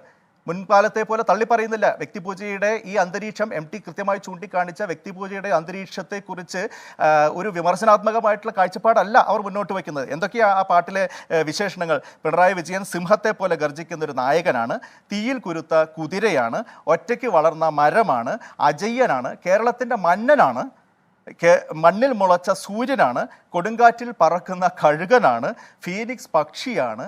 എന്തെല്ലാമാണ് പറഞ്ഞുകൊണ്ടിരിക്കുന്നത്? ഇതിന് കേൾക്കുമ്പോൾ ഒരാൾക്ക് ജാള്യത തോന്നണ്ടേ? എന്നെക്കുറിച്ച് ഇങ്ങനെയൊന്നും പറയേണ്ടതില്ല എന്ന് ഇനി പരസ്യമായിട്ടല്ലെങ്കിൽ രഹസ്യമായിട്ടെങ്കിലും ഒന്ന് നിർദ്ദേശം കൊടുക്കണ്ടേ? സാമാന്യബോധം ഉള്ള മുഴുവൻ ആളുകൾക്കും ഒരു എന്താ പറയുക, സ്വന്തം തൊലി ഉരിഞ്ഞു പോകുന്ന അനുഭവമല്ലേ ഇത് കേൾക്കുമ്പോൾ ഉണ്ടാവുക? അതൊക്കെ അദ്ദേഹം ആസ്വദിക്കുന്നു എന്നുള്ളത് തന്നെയാണ്. കാരണം അദ്ദേഹവും ഇത് തന്നെയാണ് പറയുന്നത്. ഞാനൊരു പ്രത്യേക ജനുസാണ്, എൻ്റെ മടിശീലിൽ കനമില്ല, ഈ കൈകൾ ശുദ്ധമാണ്. ഏതാണ്? വലിയ ഗുരുതരമായിട്ടുള്ള ആക്ഷേപം വരുമ്പോൾ ഒരു പ്രധാനപ്പെട്ട സ്ഥാനത്തിരിക്കുന്ന ആൾക്ക് ജനങ്ങളോട് തോന്നുന്നുണ്ടെന്ന അക്കൗണ്ടബിലിറ്റിയുടെ വിഷയം വരുമ്പോൾ അദ്ദേഹത്തിനെതിരെ ഗുരുതരമായിട്ടുള്ള അഴിമതി ആരോപണം ഉയരുമ്പോൾ അതിലൊന്നും വസ്തുനിഷ്ഠമായിട്ടുള്ള മറുപടിയല്ല. മാത്രമല്ല ജനാധിപത്യ സംവിധാനത്തെയും നീതിന്യായ സംവിധാനത്തെയും എല്ലാം വെല്ലുവിളിക്കുന്ന ഒരു പ്രതികരണം പിണറായി വിജയൻ നടത്തുകയുണ്ടായി. അങ്ങേക്ക് അറിയുന്നത് പോലെ ഈ ഹൈക്കോടതിയിൽ നിന്നൊരു നോട്ടീസ് വന്നപ്പോൾ നോട്ടീസ് എനിക്കല്ലേ വന്നിരിക്കുന്നത്, അതിന് നിങ്ങൾക്കെന്താണ് അതിനകത്ത് പരിഭ്രമം എന്നാണ്. അങ്ങനെ എനിക്ക് എന്ന് പറയാനൊരു ഞാൻ ആരാണ്? ഒന്നുകിൽ CPM സംസ്ഥാന സെക്രട്ടറി ആയിരുന്നു, അല്ലെങ്കിൽ ഇപ്പോൾ മുഖ്യമന്ത്രിയാണ്, അല്ലാത്തൊരു ഞാനില്ല. ആ ഉത്തരവാദിത്വത്തോടെയല്ലേ പ്രതികരിക്കേണ്ടത്? തീർച്ചയായിട്ടും. അപ്പോൾ ഇത് ഏകാധിപതികളുടെ ഒരു പൊതു സ്വഭാവമാണ് എന്ന് നമുക്കറിയാം. ഞാൻ നേരത്തെ സൂചിപ്പിച്ചതുപോലെ നമ്മുടെ സാംസ്കാരിക മണ്ഡലത്തിൽ നിന്ന് ദൗർഭാഗ്യവശാൽ ഇതിനെതിരെ പ്രതികരണം ഉണ്ടാവുന്നില്ല. ഇതും സ്റ്റാലിനിസ്റ്റ് റഷ്യയുടെ അതേ കാലഘട്ടമാണ്. അതുതന്നെയാണ് MT വിരൽ ചൂണ്ടുന്നത്. പിണറായി വിജയൻ എന്ന് പറയുന്ന വാചകം അല്ലെങ്കിൽ ആ പേര് അദ്ദേഹം കൃത്യമായിട്ട് ഉൾപ്പെടുത്തുന്നില്ല എന്നുള്ളത് കൊണ്ട് ഈ സൂചന എങ്ങോട്ടാണ് പോകുന്നത് എന്നുള്ളത് മനസ്സിലാക്കാതിരിക്കാൻ മാത്രമുള്ള ബുദ്ധിശൂന്യതയൊന്നും ഇവിടെ ആർക്കും ഇല്ലല്ലോ. MT കൃത്യമായിട്ട് പറയുന്നത് സ്റ്റാലിനിസ്റ്റ് യുഗത്തിലേക്ക് തന്നെയാണ്. സ്റ്റാലിനിസ്റ്റ് യുഗത്തിലുണ്ടായിരുന്ന ഗുലാഗുകളെ കുറിച്ച് പിന്നീടാണല്ലോ പല വെളിപ്പെടുത്തലുകളും വന്നിട്ടുള്ളത്. 2 കോടിയോളം മനുഷ്യർ ആ ഗുലാഗിലേക്ക് തള്ളിപ്പെടുകയും അതിൽ 20 ലക്ഷത്തോളം ആളുകൾ, 2 മില്യൺ ആളുകൾ കൊല ചെയ്യപ്പെടുകയും ചെയ്തിട്ടുള്ള അത്തരത്തിലുള്ള അന്തരീക്ഷം അത് കമ്മ്യൂണിസത്തിൻ്റെ അപജയത്തിൻ്റെയും സമ്പൂർണ്ണ തകർച്ചയുടെയും തുടക്കമായിരുന്നു എന്നുള്ളത് സൂചിപ്പിക്കാൻ വേണ്ടിയിട്ടാണ് വിൽഹം റീഹലെക്കുറിച്ചും മാക്സിം ഗോർക്കിയെക്കുറിച്ചും ആന്റൺ ചെഖോവിനെ കുറിച്ചും ഒക്കെ പറയുന്നത്. അതുപോലെയുള്ള നിരവധി ഉദാഹരണങ്ങൾ, സൂചനകൾ മനസ്സിലാക്കേണ്ടവർക്ക് മനസ്സിലാക്കാൻ സാധിക്കും. അതാണ് MT ശ്രീ NE സുധീറിനോട് പറഞ്ഞ ഇന്നത്തെ വാചകം. ഞാൻ പറയേണ്ടത് പറഞ്ഞു, എടുക്കേണ്ടവർക്ക് എടുക്കാം, എൻ്റെ ദൗത്യം കഴിഞ്ഞു. ആർക്കെങ്കിലും അതിൽ ആത്മപരിശോധനയ്ക്കുള്ള ഒരു അവസരമായിട്ട് ഇത് തോന്നുകയാണെങ്കിൽ അത്രയും നല്ലത്. അത്രത്തോളം ആർജവത്തോടുകൂടി അദ്ദേഹം പറയുമ്പോഴും അതിനെ ഒരു വിമർശനമായിട്ട് ഉൾക്കൊള്ളാൻ പോലുമുള്ള ജനാധിപത്യപരമായിട്ടുള്ള വിവേകം ഈ കമ്മ്യൂണിസ്റ്റ് പാർട്ടികൾക്കില്ല എങ്കിൽ, കമ്മ്യൂണിസ്റ്റ് പാർട്ടിയുടെ നേതാവിനില്ല എങ്കിൽ അത് ഏറ്റവും വലിയ ഒരു ദുര്യോഗം അല്ലെങ്കിൽ സഹതാപം തോന്നുന്നൊരവസ്ഥ എന്ന് മാത്രമേ അതിനെക്കുറിച്ച് പറയാനുള്ളൂ. ശരി, VT ഈ ചർച്ചയിൽ നിറങ്ങിക്കോളൂ. അങ്ങ് നേരത്തെ പറഞ്ഞ പോലെ അങ്ങേക്ക് മറ്റു തിരക്കുള്ളതിനാൽ. ശ്രീ CP ജോൺ, ഇത് പിണറായിയെ പറ്റിയാണോ അല്ലയോ എന്ന തർക്കത്തിലേക്ക് ഇതിനെ ചുരുക്കുന്നതിൽ ഒരു രാഷ്ട്രീയ ബുദ്ധിയുണ്ട്. അതാണ് നിങ്ങൾ ഇനിയുള്ള ദിവസങ്ങളിൽ നേരിടാൻ പോകുന്നത്. കാരണം ഇക്കാര്യത്തിൽ MT നിങ്ങൾക്ക് തുണ വരുന്നില്ല. ഇനി ഇതിൽ പറയട്ടെ, പറഞ്ഞോളൂ. നമ്മുടെ ഇതിലിടയ്ക്ക് മുറിയുന്നുണ്ട് ഇടയ്ക്ക്. ഇത് പിണറായി വിജയനെ കുറിച്ചാണോ അല്ലയോ എന്നുള്ള കാര്യത്തിന് ഒരു ചർച്ചയുടെ ആവശ്യമേ ഇല്ല. അത് ചർച്ചയ്ക്ക് അതീതമായിട്ടുള്ളൊരു കാര്യമാണ്. അതിൻ്റെ വേദി, അതിൻ്റെ കണ്ടൻറ്റ്, അതിൻ്റെ കോണ്ടെക്സ്റ്റ് എല്ലാം വളരെ ക്ലിയർ അല്ലേ? അപ്പോൾ ഇത് ഞങ്ങളെക്കുറിച്ചല്ല വേറെ ആളെക്കുറിച്ചാണ് പറയുന്നത് പറഞ്ഞപ്പോൾ ചില കുട്ടികൾ ക്ലാസ്സിൽ എണീക്കടോ എന്ന് സാറ് പറയുമ്പോൾ പുറകിലേക്ക് നോക്കും. പിന്നെ സാറ് വീണ്ടും പറയണം നിന്നെ തന്നെ ഉദ്ദേശിച്ചതെന്ന് എന്ന് പറഞ്ഞതുപോലെ പുറകിലേക്ക് നോക്കണ്ട, നിങ്ങളെ തന്നെ ഉദ്ദേശിച്ചത്. അതുകൊണ്ട് ഇതാ കാര്യത്തിൽ യാതൊരു തർക്കമുള്ള കാര്യമല്ല. ഈ ഉന്നയിക്കപ്പെട്ട വിമർശനം പരിശോധിക്കപ്പെടേണ്ടതുണ്ടോ എന്നാണ് പരിശോധിക്കേണ്ടത്. അത് കമ്മ്യൂണിസ്റ്റ് പാർട്ടി, മാർക്സിസ്റ്റ് അല്ലെങ്കിൽ CPIM അതിന് തയ്യാറാകുമോ? ഇത് എന്നോട് ചോദിച്ചതല്ല, വേറെ കുട്ടികളോട് പറഞ്ഞതാണ് എന്ന് പറഞ്ഞ് രക്ഷപ്പെടുന്നൊരു കുട്ടിയെപ്പോലെ രക്ഷപ്പെടാൻ നോക്കരുത്. ഇത് നേരത്തെ ഒരു ഇടത് സഹയാത്രികനോട് പറഞ്ഞു, ഇതൊരാളെക്കുറിച്ചല്ല, ഇതെല്ലാവരെക്കുറിച്ചുമാണ്. ഒരു സംശയമില്ല, എനിക്ക് മോദിയെക്കുറിച്ച് തന്നെയാണ് പറയാനുള്ളത്. അതുകൊണ്ട് ഇവിടെ കേരളത്തിൽ ഇപ്പോൾ സംജാതമായിട്ടുള്ള ഈ കോണ്ടെക്സ്റ്റിലും അതിൻ്റെ കണ്ടൻറ്റിലും നമ്മൾ വായിച്ചു നോക്കുമ്പോൾ നേരത്തെ ഞാൻ പറഞ്ഞു, ഇപ്പോൾ വളരെ പറയുണ്ടായി, സ്റ്റാലിനിസ്റ്റ് റഷ്യ എങ്ങനെയാണ് തകർന്നത്. സ്റ്റാലിൻ്റെ മരണശേഷം ഡീസ്റ്റാലിനൈസേഷൻ നടത്തിയെങ്കിലും ഗോർബച്ചോവ് വരുന്നത് വരെ അതൊരു ഒരു എന്താ പറയുക, ഒരു പൂതലിച്ച ഒരു മരം പോലെയാണ് നിന്നത്. ഗോർബച്ചോവ് വന്ന് ഗ്ലാസ്നോസ്റ്റും പെരിസ്ട്രോയ്ക്കും വന്നപ്പോൾ അത് വീണുപോയി. ഗോർബച്ചോവ് അല്ല വീഴ്ത്തിയത്, അതിൻ്റെ ഏറ്റവും ദയനീയമായ അവസ്ഥയിൽ അത് വീണുപോയതാണ്. അത്തരത്തിൽ ഈ കമ്മ്യൂണിസ്റ്റ് അപ്പാരറ്റസ്, ഈ കമ്മ്യൂണിസ്റ്റ് എന്താ പറയുക, അതിൻ്റെ യന്ത്രം, ആ കമ്മ്യൂണിസ്റ്റ് യന്ത്രത്തെ അപ്പാരറ്റസിനെ ഐഡിയോളജിയേക്കാൾ കൂടുതൽ ഗൗരവത്തിൽ കാണുകയും അപ്പാരറ്റസിൻ്റെ നേതൃത്വത്തെ അപ്പാരറ്റസിനേക്കാളും നേതൃത്വത്തിൽ പ്രധാനമായി കാണുകയും അങ്ങനെ ഐഡിയോളജി അങ്ങേയറ്റം വിസ്മരിക്കപ്പെടുകയും ചെയ്താൽ കമ്മ്യൂണിസ്റ്റ് പ്രസ്ഥാനങ്ങൾ നശിക്കാനുള്ള സാധ്യത ഉണ്ട്. പക്ഷെ ശ്രീ CP ജോൺ ഈ കാര്യങ്ങൾ ചൂണ്ടിക്കാട്ടുമ്പോൾ അത് VS ചൂണ്ടിക്കാട്ടി. അങ്ങ് നീലേശ്വരത്ത് ഒരു കാര്യമായി അതിനെ ചുരുക്കുമ്പോഴും VS ഇന്നിപ്പോൾ ഈ പാർട്ടിയിൽ ഇല്ലാത്ത ഒരു സാധ്യത അന്ന് തുറന്നിട്ടിരുന്നതാണ്. അന്ന് അത് വിഭാഗീയത എന്ന ഗണത്തിൽപ്പെടുത്തി. ഇപ്പോൾ സുധാകരൻ പ്രതികരിച്ചിട്ടുണ്ട്, G സുധാകരൻ ഒന്നിലധികം തവണ, അല്ലേ? അത് അവഗണിച്ചു. MD ഇപ്പോൾ പ്രതികരിച്ചു, അത് ഞങ്ങളെ പറ്റിയല്ല എന്ന് പറയുന്നു. അപ്പോൾ ഇതാണ് സമീപനം, വിജയകരമായി അവർ പൂർത്തിയാക്കിക്കൊണ്ടിരിക്കുന്ന ഒരു സമീപനം. അതാണ് പ്രശ്നം. അത് വിജയകരമെന്ന് അവർ കരുതുന്ന ഒരു സമീപനം എന്ന് പറയുന്നതായിരിക്കും കുറച്ചും കൂടെ ശരി. ഇത് ആരും മറക്കാൻ പോകുന്നില്ല. ഇതിൻ്റെ എല്ലാം വലിയ പ്രതികരണങ്ങൾ ജനങ്ങളുടെ മനസ്സിലുണ്ട്. എപ്പോഴും ഏകാധിപത്യത്തിൽ രമിക്കുന്ന ആളുകൾക്ക് ഇത് എക്കാലത്തേക്കും ഉണ്ടാകുമെന്നുള്ള തെറ്റിദ്ധാരണ ഉണ്ടാകുന്നത് ഏകാധിപത്യത്തിൻ്റെ തന്നെ ഒരു സ്വഭാവമാണ്. ഇവിടെ ഏകാധിപത്യത്തിനുള്ള സ്കോപ്പൊന്നും ഇല്ല. ഒരു ചെറിയ 2.5% ജനങ്ങൾ താമസിക്കുന്ന ഒരു സ്ഥലമാണ് ഇന്ത്യയിലെ കേരളം. പക്ഷേ എങ്കിലും ആ 2.5%-ലെ കേവലമായ ഭൂരിപക്ഷവും വലിയ ഭൂരിപക്ഷം കിട്ടുമ്പോൾ തന്നെ ഇത്തരത്തിലുള്ള സ്തുതിവാടക വൃന്ദങ്ങൾ ഇത്തരം പ്രസ്ഥാനങ്ങളെ കാർന്നു തിന്നുമെങ്കിൽ ഇതിനേക്കാളൊക്കെ അധികമായാൽ എന്തായിരിക്കുമായിരുന്നു സ്ഥിതി. ഇപ്പോൾ ഇവിടെ വന്ന 2 വിമർശനങ്ങൾ നമ്മൾ പറയാം. അതിനോടാണ് ഇടത് സഹയാത്രികർ പ്രതികരിക്കണമെന്ന് ഞാൻ അഭ്യർത്ഥിക്കുന്നത്. ഈ MV ഗോവിന്ദൻ ഈ പറയേണ്ടിയിരുന്നു. സ്പെസിഫിക് ക്വസ്റ്റ്യനാണ്. ഒരു മുഖ്യമന്ത്രിയെക്കുറിച്ച് അദ്ദേഹത്തിൻ്റെ അതേ കമ്മിറ്റിയിലിരിക്കുന്ന MV Govindan, polit bureau member, അദ്ദേഹം ഇങ്ങനെ പറയണമായിരുന്നു. അതാണോ ശരിയായൊരു രീതി? ഒരു മന്ത്രി, ക്യാബിനറ്റ് മിനിസ്റ്റർ പറയുകയാണ് അദ്ദേഹം ദൈവത്തിൻ്റെ വരുന്നതാണ്. അപ്പോൾ ഐഡിയോളജി എവിടെ പോയി എന്ന് അറിഞ്ഞുകൂടാ. ദൈവമുണ്ടോ ഇല്ലയെന്ന് വാസവനോട് ചോദിക്കുന്നത് കഥയിൽ ചോദിച്ചിട്ട് കാര്യമില്ല. അത് കഴിയുമ്പോൾ പറഞ്ഞു അദ്ദേഹം ചവിട്ടി നടന്ന മണ്ണ് അത് എന്തോ വലിയ പവിത്രമായിട്ടുള്ളൊരു സ്ഥലമാണ്. അപ്പോൾ ഇത് എങ്ങോട്ടാണ് നമ്മുടെ മൂവ്മെൻറ്റ് പോകുന്നത്? അതുകൊണ്ടാണ് നേരത്തെ ഇദ്ദേഹം പറഞ്ഞതുപോലെ ഈ തരത്തിലുള്ള ഒരു വലിയ വിമർശനങ്ങൾ ഉണ്ടായിട്ടും നേരത്തെ നമ്മുടെ രാഷ്ട്രീയ നിരീക്ഷകൻ ദാമോദർ പ്രസാദ് പറഞ്ഞത് ശരിയാണ്. ഞാൻ അവിടെ നിന്നാണ് തുടങ്ങിയത്. തെറിപ്പടകളെ ഭയമാണ് ആളുകൾക്ക്. നിങ്ങൾ എവിടെയെങ്കിലും ഏതെങ്കിലും ഒരു സ്ഥലത്ത് പറഞ്ഞു പോയാൽ ആയിരക്കണക്കിന് കമൻറ്റുകൾ നിങ്ങൾക്കെതിരെ എഴുതുകയാണ്. അതിനു വേണ്ടിയും ഒരാളെ വെച്ചിട്ട്, ഒരു സംഘത്തെ വെച്ചിട്ടുണ്ട്. അല്ലെങ്കിൽ ഒരു സംഘത്തിലും അംഘർഷത്വം ഇല്ലെങ്കിലും അവർ നിങ്ങളെ അറ്റാക്ക് ചെയ്യാണ്. ഇപ്പം ഞാനൊരു ചെറിയ പാർട്ടിയുടെ ജനറൽ സെക്രട്ടറിയാണല്ലോ. പക്ഷേ ഞാനും എല്ലാ ആഴ്ചയും 4 മണിക്ക്, ഞായറാഴ്ചകളിൽ 4 മണിക്ക് ഞാൻ 4 വർഷമായിട്ട് ഞാൻ ഫേസ്ബുക്കിൽ ലൈവ് പറയുന്ന ഒരാളാണ്. ചിലപ്പോൾ വിമർശനങ്ങൾ വരും, നല്ല വിമർശനങ്ങൾ വരും, തെറി പറയും. ഞാൻ അവർക്കൊരു മറുപടി അയക്കും. തെറി പറയേണ്ടി വരുന്ന താങ്കളുടെ സ്ഥിതിയെക്കുറിച്ച് ഓർക്കുമ്പോൾ ദുഃഖം തോന്നുന്നു, എഴുതിവിടാറുണ്ട്. എൻ്റെ ചില പ്രവർത്തകർ, സഹപ്രവർത്തകരെ അവർക്ക് പറ്റിയ നിലയിൽ നോക്കുക. ഒരാളും പറയാൻ പാടില്ല, ഒരാളും കമ്മ്യൂണിസ്റ്റ് പാർട്ടിക്ക് വേണ്ടി തെറി പറയരുത് എന്ന് പറയാൻ കമ്മ്യൂണിസ്റ്റ് പാർട്ടി തയ്യാറായാൽ, കോൺഗ്രസ് തയ്യാറായാൽ അത് നിൽക്കില്ലേ?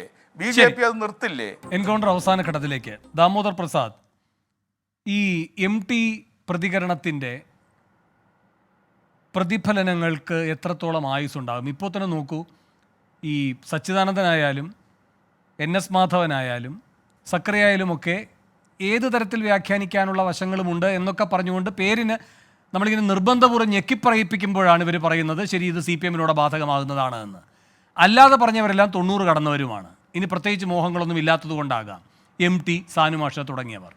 നവതി കടന്നവർക്കപ്പുറത്തേക്ക് ഇതിൻ്റെ ഒരു ഏറ്റെടുക്കൽ ഉണ്ടാകില്ല എന്ന് കരുതാമോ? കൂടാതെ KLF-ന് സർക്കാരിൻ്റെ വക ഫണ്ടുള്ളതാണ്. ഇപ്പോൾ ഉപചാരമൊക്കെ പറഞ്ഞ് അദ്ദേഹം ഇറങ്ങിപ്പോയെങ്കിലും അതിൻ്റെ പണം ഇത്തവണ മുതൽ തന്നെ മുടങ്ങുന്ന സാഹചര്യം ഉണ്ടാകുമോ? ഇപ്പോൾ ശാസ്ത്ര കോൺഗ്രസ് 100 വർഷം തുടർച്ചയായി നടന്നല്ലോ, ഈ കോവിഡിൻ്റെ കാലത്ത് ഒഴിച്ച്. ഇപ്പോൾ അതിന് ഫണ്ടില്ലല്ലോ, ആദ്യമായി മുടങ്ങിയല്ലോ. RSS-മായി ബന്ധമുള്ളൊരു സംവിധാനത്തെ ഇപ്പോൾ സർക്കാർ പ്രോത്സാഹിപ്പിക്കുകയാണല്ലോ. അങ്ങനെ ഒരു നവകേരള KLF കോഴിക്കോടിന് അടുത്ത വർഷം ഉണ്ടാകുമെന്നും കരുതാമോ?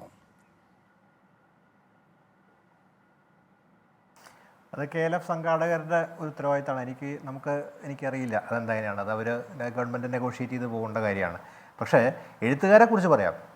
എഴുത്തുകാർ നമ്മുടെ പൊതുസമൂഹത്തിൻ്റെ ഭാഗമായിട്ടുള്ളവരാണ്. അതെനിക്ക് തോന്നുന്നു ഇപ്പോൾ പല എഴുത്തുകാർ ചിലപ്പോൾ അഭിപ്രായം പറയാൻ ആഗ്രഹിക്കും, പക്ഷേ ദുർഗുണ പരിഹാര പാഠശാലയ്ക്ക് വിടുമറ്റൊക്കെ ഭയന്നിട്ടായിരിക്കണം ചിലപ്പോൾ അവർ പറഞ്ഞൊന്നും വരില്ല. പക്ഷേ ഇതൊരു ഊർജ്ജവലിക്കുന്നുണ്ട്. എഴുത്തുകാരെന്ന് പറഞ്ഞാൽ എഴുത്തുകാരെ മാത്രമല്ല, എഴുത്തുകാർ ചില അഭിപ്രായം പറയുന്നവർ ഇപ്പോൾ ഞാൻ നേരത്തെ സൂചിപ്പിച്ച പോലെ പല എഴുത്തുകാർ അഭിപ്രായം പറയാതായി, ചില ambiguous ആയിട്ട് ചില അഭിപ്രായങ്ങൾ പറയാനായിട്ട് മാത്രം നിൽക്കുന്നവർ. പക്ഷേ എന്താ പറയുക, സക്കറിയൊക്കെ വളരെ രൂക്ഷമായ വിമർശനം ഉന്നയിച്ചിരുന്നതാണ്. പക്ഷേ നമുക്കിന്ന് സക്കറിയിൽ നിന്ന് അത്ര വിമർശനം ഉണ്ടാകുന്നതിന് യാഥാർത്ഥ്യമാണ്. പക്ഷേ അതേസമയം നമ്മൾ മനസ്സിലാക്കേണ്ടത് ഇത് പുതിയ തലമുറയുണ്ടല്ലോ, വേറെ എഴുത്തുകാർ മാത്രമല്ല, നമ്മുടെ സിവിൽ സമൂഹത്തിൽ വിദ്യാസമ്പന്ന ചെറുപ്പക്കാരുണ്ട്, സിവിൽ സമൂഹമുണ്ട്, സോഷ്യൽ മീഡിയ പ്രതികരിക്കുന്ന ഇവരെയൊക്കെ ഊർജ്ജവൽക്കരിക്കുന്നുണ്ട്. ഈ വിമർശനം അവർക്കാണ് ഇത് പുതിയ ആശയങ്ങൾ അവതരിപ്പിക്കാനും ഭരണാധികാരത്തെ സമഗ്രത വിമർശിക്കാനും പ്രേരണയാവുന്നത്. ഈ അതോറിറ്റേറിയനിസത്തെക്കുറിച്ചാണല്ലോ ഇവിടെ MT വീണ്ടും സൂചിപ്പിക്കുന്ന അതോറിറ്റേറിയനിസം എന്നുള്ളത്. ഇപ്പോൾ സ്റ്റാലിനാണോ ഇത് പിണറായിയുടെ താരതമ്യത്തെക്കുറിച്ചൊക്കെ നമുക്ക് പല വേറെ ചർച്ചയുടെ കാര്യം. സ്റ്റാലിൻ അത്യന്തമായിട്ട് ഐഡിയോളജിക്കൽ പേഴ്സണാലിറ്റി ആയിരുന്നു. പക്ഷേ നിയോ ലിബറൽ കാലത്തൊരു രാഷ്ട്രീയ നേതാവ് ഐഡിയോളജിക്കൽ പേഴ്സണാലിറ്റി ആണെന്ന കാര്യത്തിലൊക്കെ തർക്കങ്ങൾ വേറെ ഉന്നയിക്കാവുന്നതാണ്. ഞാൻ അതിലേക്ക് പോകുന്നില്ല. എന്തായാലും പക്ഷേ ഇവിടെ പ്രധാനപ്പെട്ട കാര്യം ഇന്നത്തെ ദിവസം തന്നെ നോക്കുക, നിങ്ങളുടെ ചാനലിലെ റിപ്പോർട്ടറുടെ എന്താ പറയുക, അറസ്റ്റ് നിന്ന് ഹൈക്കോടതി തടഞ്ഞു. അതിന് കാര്യം നിരത്തുന്നുണ്ട്. ഇതൊരു അതോറിറ്റേറിയൻ നീക്കം, ഇത് ന്യായീകരിക്കപ്പെട്ടതാണ്. തൊട്ടും ഏഷ്യനെറ്റിൻ്റെ വാർത്താലേഖ അറസ്റ്റ് ചെയ്യപ്പെടുന്ന ന്യായീകരിക്കപ്പെട്ടു. ഇതാണ് അതോറിറ്റേറിയനിസം പ്രവർത്തിക്കുന്ന രീതി. ഈ അതോറിറ്റേറിയനിസം സമൂഹത്തിൽ എല്ലാവരും ശ്രദ്ധിക്കുന്നുണ്ട്. MTയെ പോലെ വളരെ സൂക്ഷ്മമായിട്ട് സാമൂഹിക ചലനങ്ങളും ലോകത്തെ സാഹിത്യ ചലനങ്ങളും സാംസ്കാരിക ചലനങ്ങളും മനസ്സിലാക്കുന്നതിനാണ് ശ്രദ്ധിക്കുന്നുണ്ട്. ഇതൊക്കെ നമ്മുടെയൊക്കെ തന്നെ വിമർശനമായിരുന്നു. ഈ നമ്മൾ ഉന്നയിക്കുന്ന വിമർശനങ്ങൾ തന്നെ കക്ഷി രാഷ്ട്രീയത്തിൻ്റെ അടിസ്ഥാനത്തിലോ അല്ലെങ്കിൽ ഏതെങ്കിലും രാഷ്ട്രീയ പാർട്ടി അജണ്ട അടിസ്ഥാനത്തിലല്ല. ഇത് സമൂഹത്തിൽ നിന്ന് ഉയരേണ്ട ഭരണാധികാരത്തോട് ചെയ്യുന്ന വിമർശനം. ഇത് മുമ്പ് ഉയർന്നിട്ടുണ്ട്, മോഡിക്കെതിരെ ഉയർന്ന് നിങ്ങൾക്കറിയാം. അസഹിഷ്ണുതയ്ക്കെതിരെ എഴുത്തുകാർ പ്രതികരിച്ചിരുന്നു, അവാർഡുകൾ തിരിച്ചു കൊടുത്തപ്പെട്ടിരുന്നു.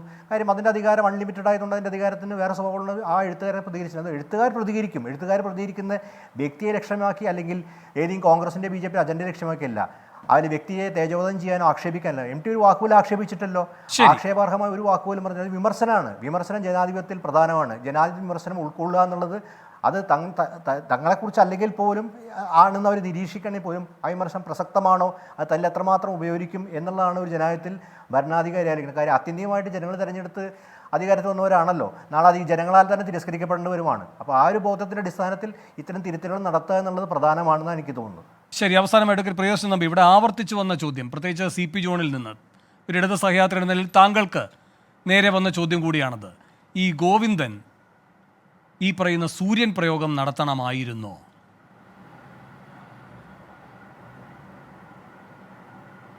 അല്ല, ഒരു പാർട്ടിയുടെ സംസ്ഥാന സെക്രട്ടറി നടത്തിയ അഭിപ്രായ പ്രകടനത്തെക്കുറിച്ച് ഞാനതിൽ അഭിപ്രായപ്പെടാൻ ആളുമല്ല, ഞാൻ അതിന് യോഗ്യനുമാണ് എന്നെനിക്ക് തോന്നുന്നില്ല. പക്ഷെ ഒരു കാര്യം ഞാൻ പറയാം, ഈ വീരാരാധന ശരിയായ പ്രവണതയല്ല. പക്ഷേ വീരാരാധനയും നേതാക്കളോടുള്ള ആരാധനയും ഒക്കെ നമ്മുടെ ജനങ്ങളിൽ നിന്നും സ്വയമാർജിതമായി ഉണ്ടാകുന്ന ഒരു പ്രവണതയാണ്. അത് നമുക്ക് പലപ്പോഴും അറിയാം. അത് ആരെങ്കിലും അടിച്ചേൽപ്പിക്കപ്പെടുന്ന ഒരു ആരാധന പാടില്ല, അത് തെറ്റല്ല. പക്ഷേ ഈ നമ്മൾ കേരള രാഷ്ട്രീയത്തിലായാലും ശരി, ഇന്ത്യൻ രാഷ്ട്രീയത്തിലായാലും വ്യക്തമല്ലേ? കാരണം നമ്മുടെ രാഷ്ട്രീയ പാർട്ടികൾ രാഷ്ട്രീയം പറയും. നമുക്ക് തന്നെ വ്യക്തിപരം 150 വോട്ട് CPM-ന് കിട്ടുന്ന ഒരു ബൂത്തിൽ ഒരു പ്രത്യേക സ്ഥാനാർത്ഥി എന്നാൽ ചിലപ്പോൾ അവിടെ 3000 വോട്ട് കിട്ടും. വേറൊരു അപ്പം അതെല്ലാം സൂചിപ്പിക്കുന്നത് വ്യക്തികളോടെ ആളുകൾക്കുള്ള ഒരു പ്രത്യേക സ്നേഹവും ആ ബന്ധവും അതൊക്കെ നമ്മുടെ സമൂഹത്തിലുണ്ട്, ഇല്ല എന്നൊന്നും നമ്മൾ പറഞ്ഞിട്ട് കാര്യമില്ല. അത് അവരുടെ പ്രവൃത്തി കൊണ്ടും അവരുടെ പ്രവർത്തന പരിചയം കൊണ്ടും അവർ ആർജിക്കുന്ന ഒരു കാര്യമാണ്. അത് എപ്പോഴുമുണ്ട്, അത് എല്ലാ നേതാക്കന്മാരോടുമുണ്ട്. അത് അവർ സ്വയം ആർജിക്കുന്ന ഇതാണ്. അപ്പോൾ VS തന്നെ കണ്ണേ കരളെ VS എന്നൊക്കെ VS പറഞ്ഞിട്ടൊന്നുമല്ല ആരും വിളിച്ചത്. അദ്ദേഹത്തോടുള്ള ആരാധന ജനങ്ങൾ വിളിച്ചിട്ടുള്ളതാണ്. പക്ഷേ അതും വീരാരാധനയും തമ്മിൽ നമ്മൾ രണ്ടും ഒന്നാണ് ആണ് എന്ന് പറയുന്നത് ശരിയല്ല, വീരാരാധന എന്ന രീതിയിലുള്ള ഒരു പ്രവണത ശരിയല്ല. പക്ഷേ ജനങ്ങൾക്ക് ചില നേതാക്കളോട് ആരാധന സ്വമേധയാ ഉണ്ടാകുമ്പോൾ അതിൽ അസൂയപ്പെട്ടിട്ട് യാതൊരു കാര്യവുമില്ല എന്നുള്ളതാണ് എനിക്ക് പറയാനുള്ളത്. ശരി, ഇത് തന്നെയാണ് എം ടിയും ഉന്നയിച്ചത്. പക്ഷേ അസൂയ എന്ന് പറയുന്ന ഒരു മനോഭാവത്തിൻ്റെ പ്രശ്നമായിട്ടല്ല, അധികാരവുമായി ബന്ധപ്പെട്ട മനോഭാവത്തിൽ ഉണ്ടാകേണ്ട പരിവർത്തനത്തെ പറ്റിയാണ് എം ടി സൂചിപ്പിച്ചത്. അത് ഉൾക്കൊള്ളേണ്ടവർ ഉൾക്കൊള്ളുമെങ്കിൽ നല്ലത്. വളരെയധികം നന്ദി ഈ ചർച്ചയിൽ പങ്കെടുത്ത എല്ലാവർക്കും. എൻകൗണ്ടർ അവസാനിക്കുന്നു.